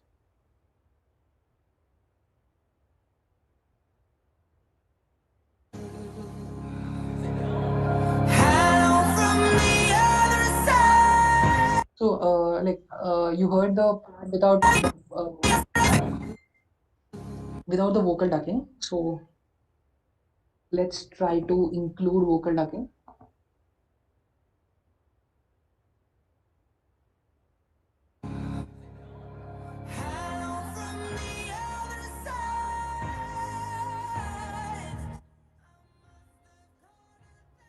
So I hope you were able to notice the difference between the normal audio and the after ducking, like against everything, like against the background sound, against the dialogues in the if there exists any dialogues or any background noise. So basically, the vocals were like the we. I hope you were able to notice the difference in the. Okay, let me play it. Hello from the other side.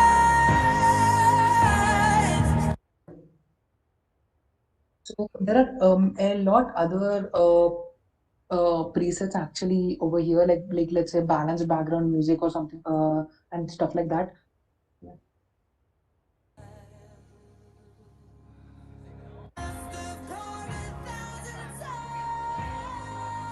So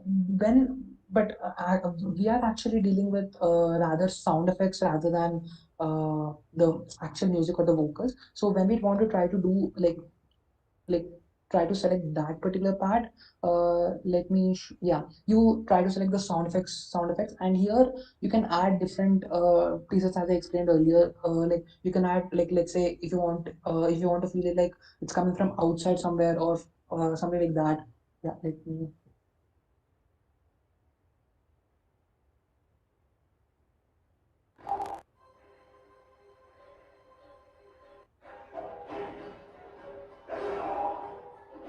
Okay, so the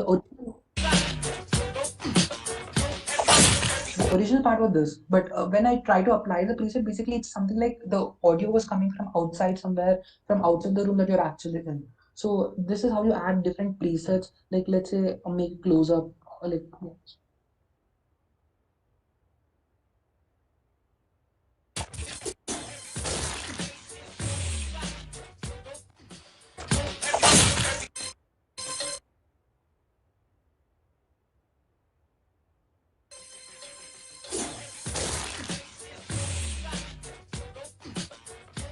so this is how, like these are the different presets that you have. Like you can go to the normal default, and like you can add different reverbs also, like let's say outside reverb, or let's try to apply a room reverb and see.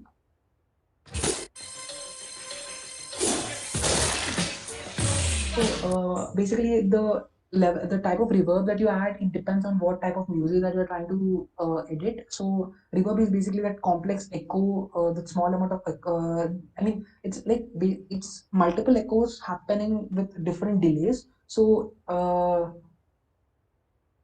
yeah, like which basically results in a complex effect on the complete hand. So it depends upon what type of audio file or the what type of audio that you're trying to edit. So yeah,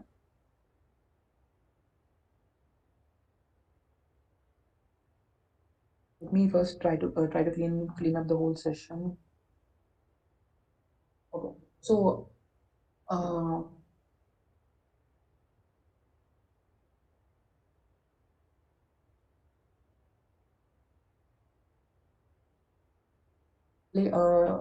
as I said, like basically I try to show you the different essential sounds. Like this is the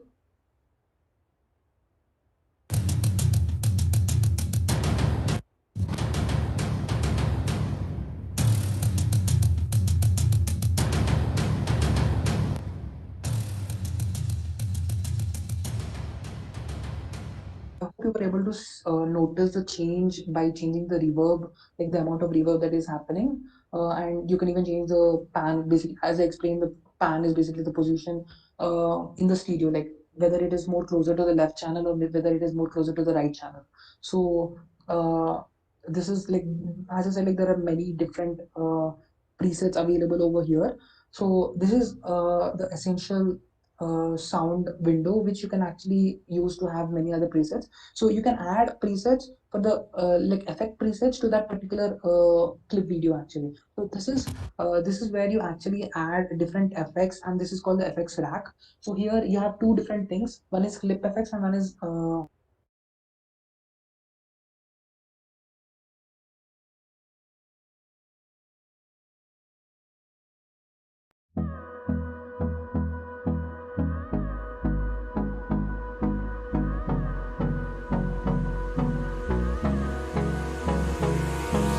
Hold me close till I get up. Time is barely on our side. I don't wanna waste what's left. The storms we chase are leading us, and love is all we'll ever trust. Yeah, no, I don't wanna waste what's left. And on we'll go, through the wastelands, through the highways, till my shadow turns to sun rays. And on we'll go, through the wastelands, through the highways, and on we'll go.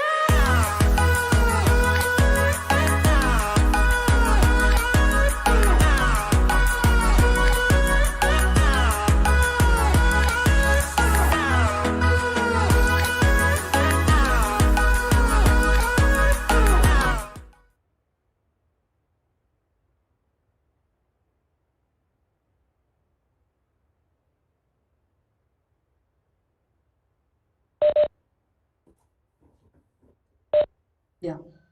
Uh, Sorry for that. And let me continue.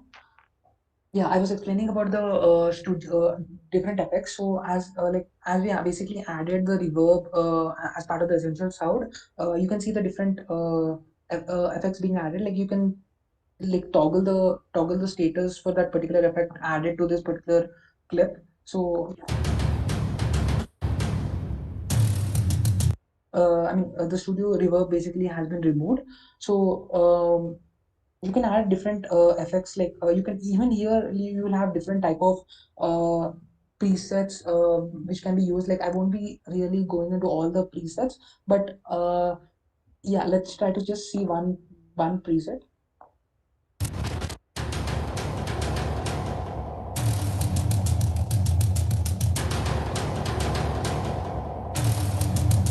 Basically weird echo in the background, like the wide echo happening in the background. So I don't really think this is the perfect choice for having a spooky effect. But so you can add different type of effects depending on what effect you want, or different type of presets you can select. Like let's say faraway source.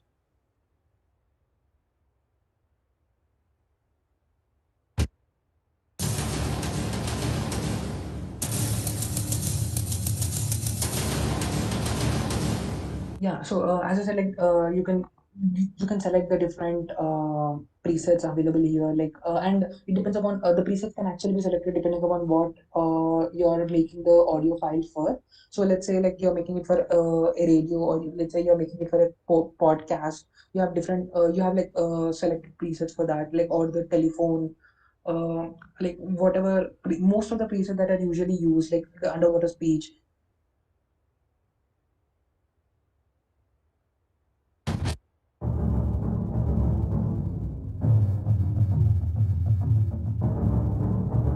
So you can see that like basically not only underwater speech, like it's underwater like anything music. So that is how the presets work, like for the effects. And this is basically the similar thing for the track. Like you basically select the effect, whatever you select, it is being applied for the whole track rather than the single clip that you select, that you have selected. So moving the clip effects, and yeah, these are the presets. Like by default you don't really have anything, and you can select any particular effect that you want to add using like the arrow over here, or going to the effects menu over here. So like let's say you want to try the pitch shifter or something like that. So you can actually play it here.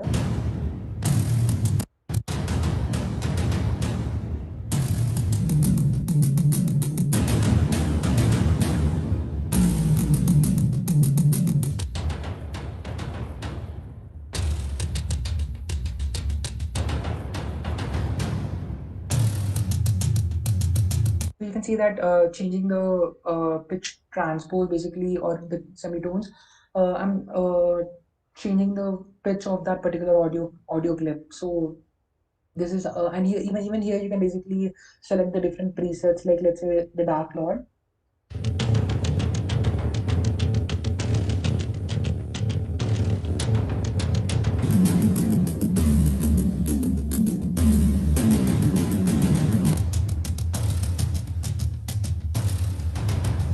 I hope you got like actually I mean different effects also have different presets uh, again for them separately. I mean you can add different effects. You can have your custom set of effects that you want to add.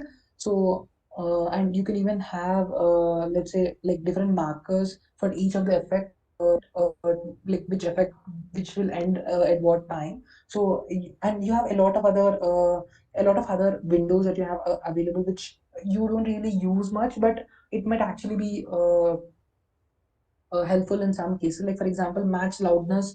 Match loudness helps you to match different audio clips volume together and stitch them together. Or let's say the batch process, where you can select different um, let's say different audio files and basically apply a single effect to all those audio files. So I mean there are a lot of different effects or a lot of different windows, and as I said, like it's a very complex tool, but it's actually for beginners. So we can actually imagine how complex would the industrial grade workstations would be. So this is actually a very beginner level of the workstation. So here like there are a lot more other windows that can be used, as I already added the um, essential sound effects rack, and also the batch process. So you have different other windows also. So you can explore the different windows and try to select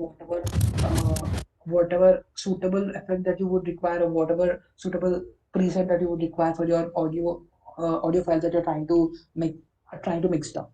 So yeah, moving on, I'll try to show you some other thing. So as we are not really trying to infringe any copyright or trying to monetize it, so let me try to show you how to extract the vocals. Yeah, let me.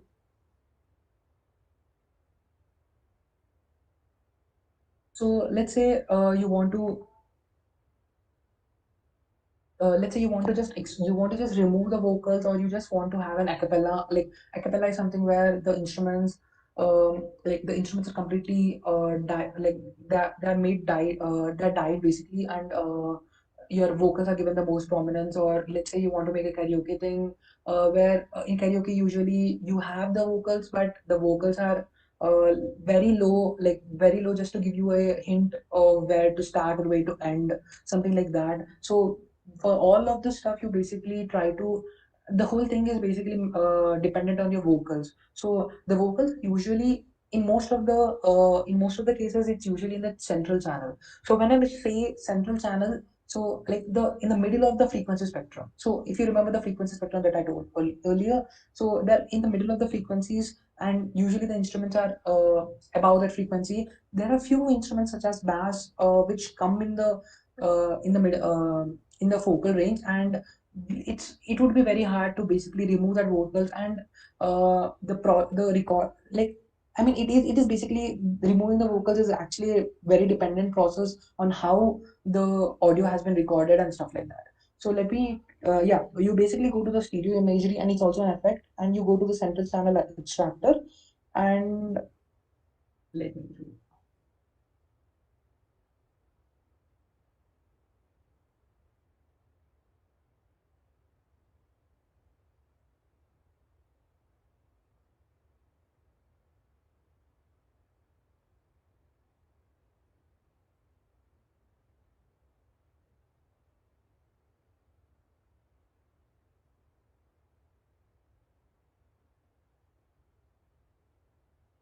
yeah.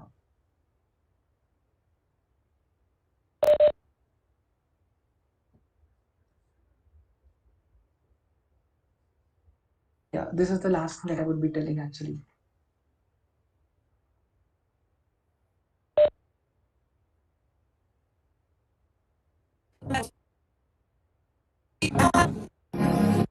So yeah, let me select actually a smaller clip. Uh,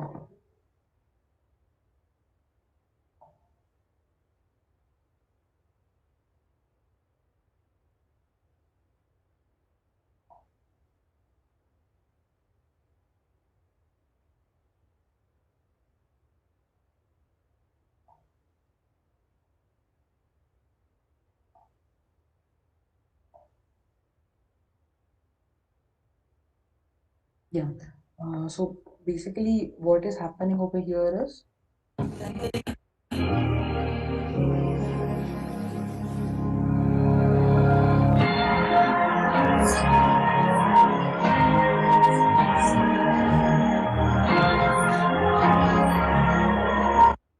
you can see that the vocals have been completely removed, and like if I remove, like if I toggle this particular effect,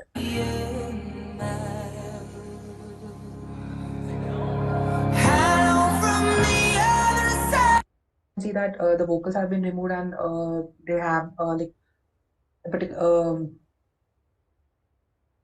only the instruments have been there. Like you can see here that the frequency range. This is basically a central channel that I was talking about. So you basically try to uh, have the central channel and remove the remaining parts. So let's say if you have an if you want to have an a cappella kind of effect, then you what you try to do is like you decrease the side channels and you increase the center channels. So what happens in this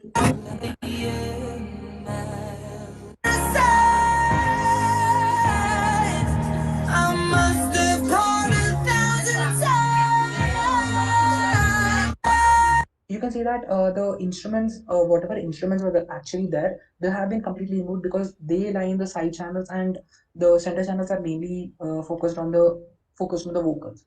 So this is like how you extract or you basically make a different uh, I mean make acapellas or let's say extract the vocals or something like that. So yeah,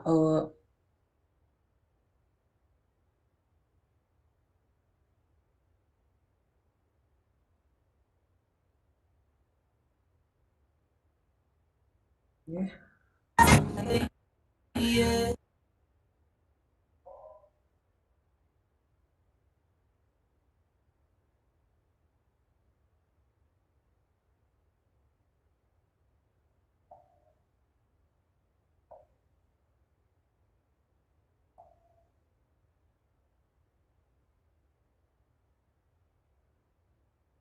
Yeah. So this is like try. I mean, I would try to like try to use I mean copy NCS release or something like that in most of the cases to avoid any other copyright infringements. Like here, this is actually audio that I've taken from NCS, which doesn't really which gives you the permission to use them without any copyright issue. So yeah, I think I pretty much covered whatever like most of the effects and most of the windows what can be used to um, mix down the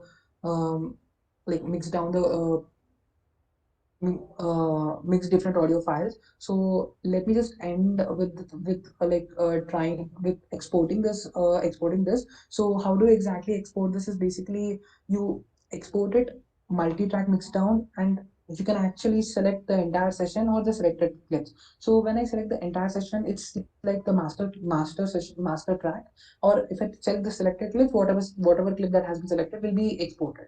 So let me select the entire session, and you can select different formats and the like usually the settings what have been selected for the session will be selected. So this is how you basically export the whole mix down. uh, yeah, and you can basically save the session, the multi-track session also in the same way. Yeah, so I hope the whole session was good and you were able to follow up the whole session. So if you have any other doubts, you can PM me or you can post it on the Discord. Yeah. that would bring to the end of the tutorial. Yeah.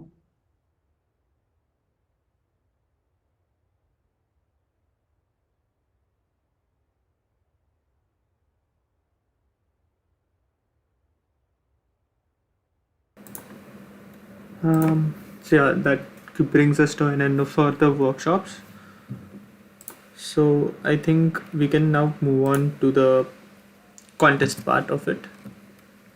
So talking about the contest, as we all know, the contest it will be uh, till the end of Feb, maybe 27th. Uh, so yeah, what you have to do is basically do what Rohan had posted, like what Rohan had created. Save the Fest animation was done. You have to create a similar animation video about that. It should be around 30 seconds. And if you are really interested, you can go up till 2 minutes. There's no real hard, what do you say, limit for the video. You can go till 2 minutes, but it's okay if you make it around 30 seconds. The theme is basically save the fest, and you have to create a storyline upon the same theme. And yeah, you have to create an animation with a background music. It shouldn't be, of course, plain. So you can stick on to the basics. In the top three will be given prizes. Prizes will be revealed soon, but I can tell you the prize distribution. The first prize will be 4,000, second prize will be 2,500, and third prize will be 1,500. And if you come alone, you'll get the whole of the 4,000, and if you come as a team, also you'll get the whole of 4,000. So it depends upon you how you will be participating in the contest. So yeah, and about the contest, if you not understanding how to make a storyline on what is the Save the Fest theme, what is it, to let me give you an storyline. Let me tell you the worst storyline that I have thought of. So if you think about Felicity as the fest, so think of Felicity to be New York City. We can imagine anything, right? Felicity is New York City, and there's some villain coming in, that is Thanos is attacking Felicity. No, sorry. Thanos is attacking New York City. So who will help us from saving Thanos? Like helping save New York City? Avengers. So Avengers come out of nowhere. They kill Thanos and they save New York City. So that's basically the worst storyline that I have made up.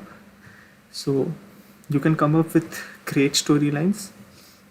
You can make implement them, make animations. So there's no hard limit for the video. It can be anything less than 2 minutes and more than 15 seconds.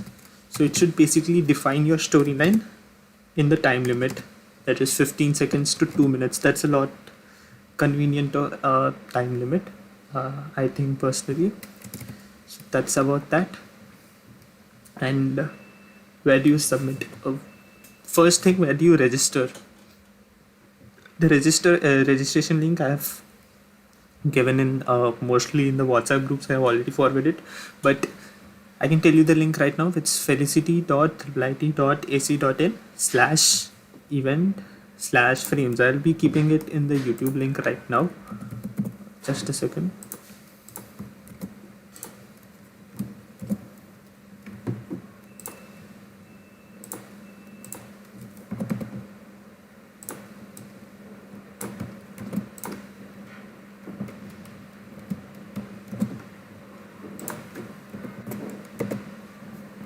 So yeah, that's where you can register your team or as individual. It's totally your wish. And where do you submit? For the submission, we'll be releasing out a mail or a post, Instagram post, where we'll be telling you in detail how to post, how to submit your entries. For now, you can start working Adobe Animate. If you have any issues with Adobe Animate, there are two safe websites where you can download the cracked versions. One is Getting to PC, and most of the people are complaining about the speed and issues and not able to download. So you can also look into PC Wonderland. If not, you still have an issue. I think Adobe Audition was downloaded by anyone. People have issues with Animate. If you still have of their PC Wonderland, there's pcwonderland.com, still have an issue, then you can DM any of us. Rohan Lahane will give uh, Google Drive link for the software, and that will be it. And yeah, if you want to know anything more about the contest, you can or anything, you have any doubts related to the softwares, you can message.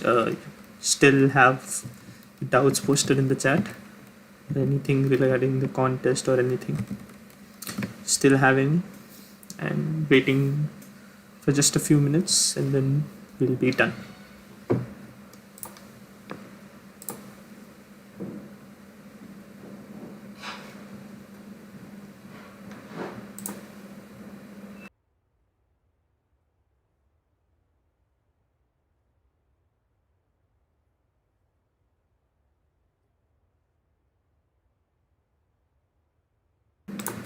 How much time will be getting? You will be given till the end of February, that is maybe 27th or 28th. We will be releasing out a post soon regarding the deadline, and if we don't have enough time, and if also we don't have submissions that we wanted, we'll be extending it. But think of it as the end of Felicity, that is end of February. End of February will be the deadline, and we will be choosing the best submissions and posting them upon our socials and YouTube. And of course, you know the prizes, and I'm really excited to give the first prize worth 4,000. It's really interesting. So it seems to how much effort you keep into the animations, and which will be the best. So hoping for the best. I think that's it for this workshop. Thank you for tuning in, and have a great day. And do join the other events, other clubs. All the clubs have interesting content coming up. Thank you.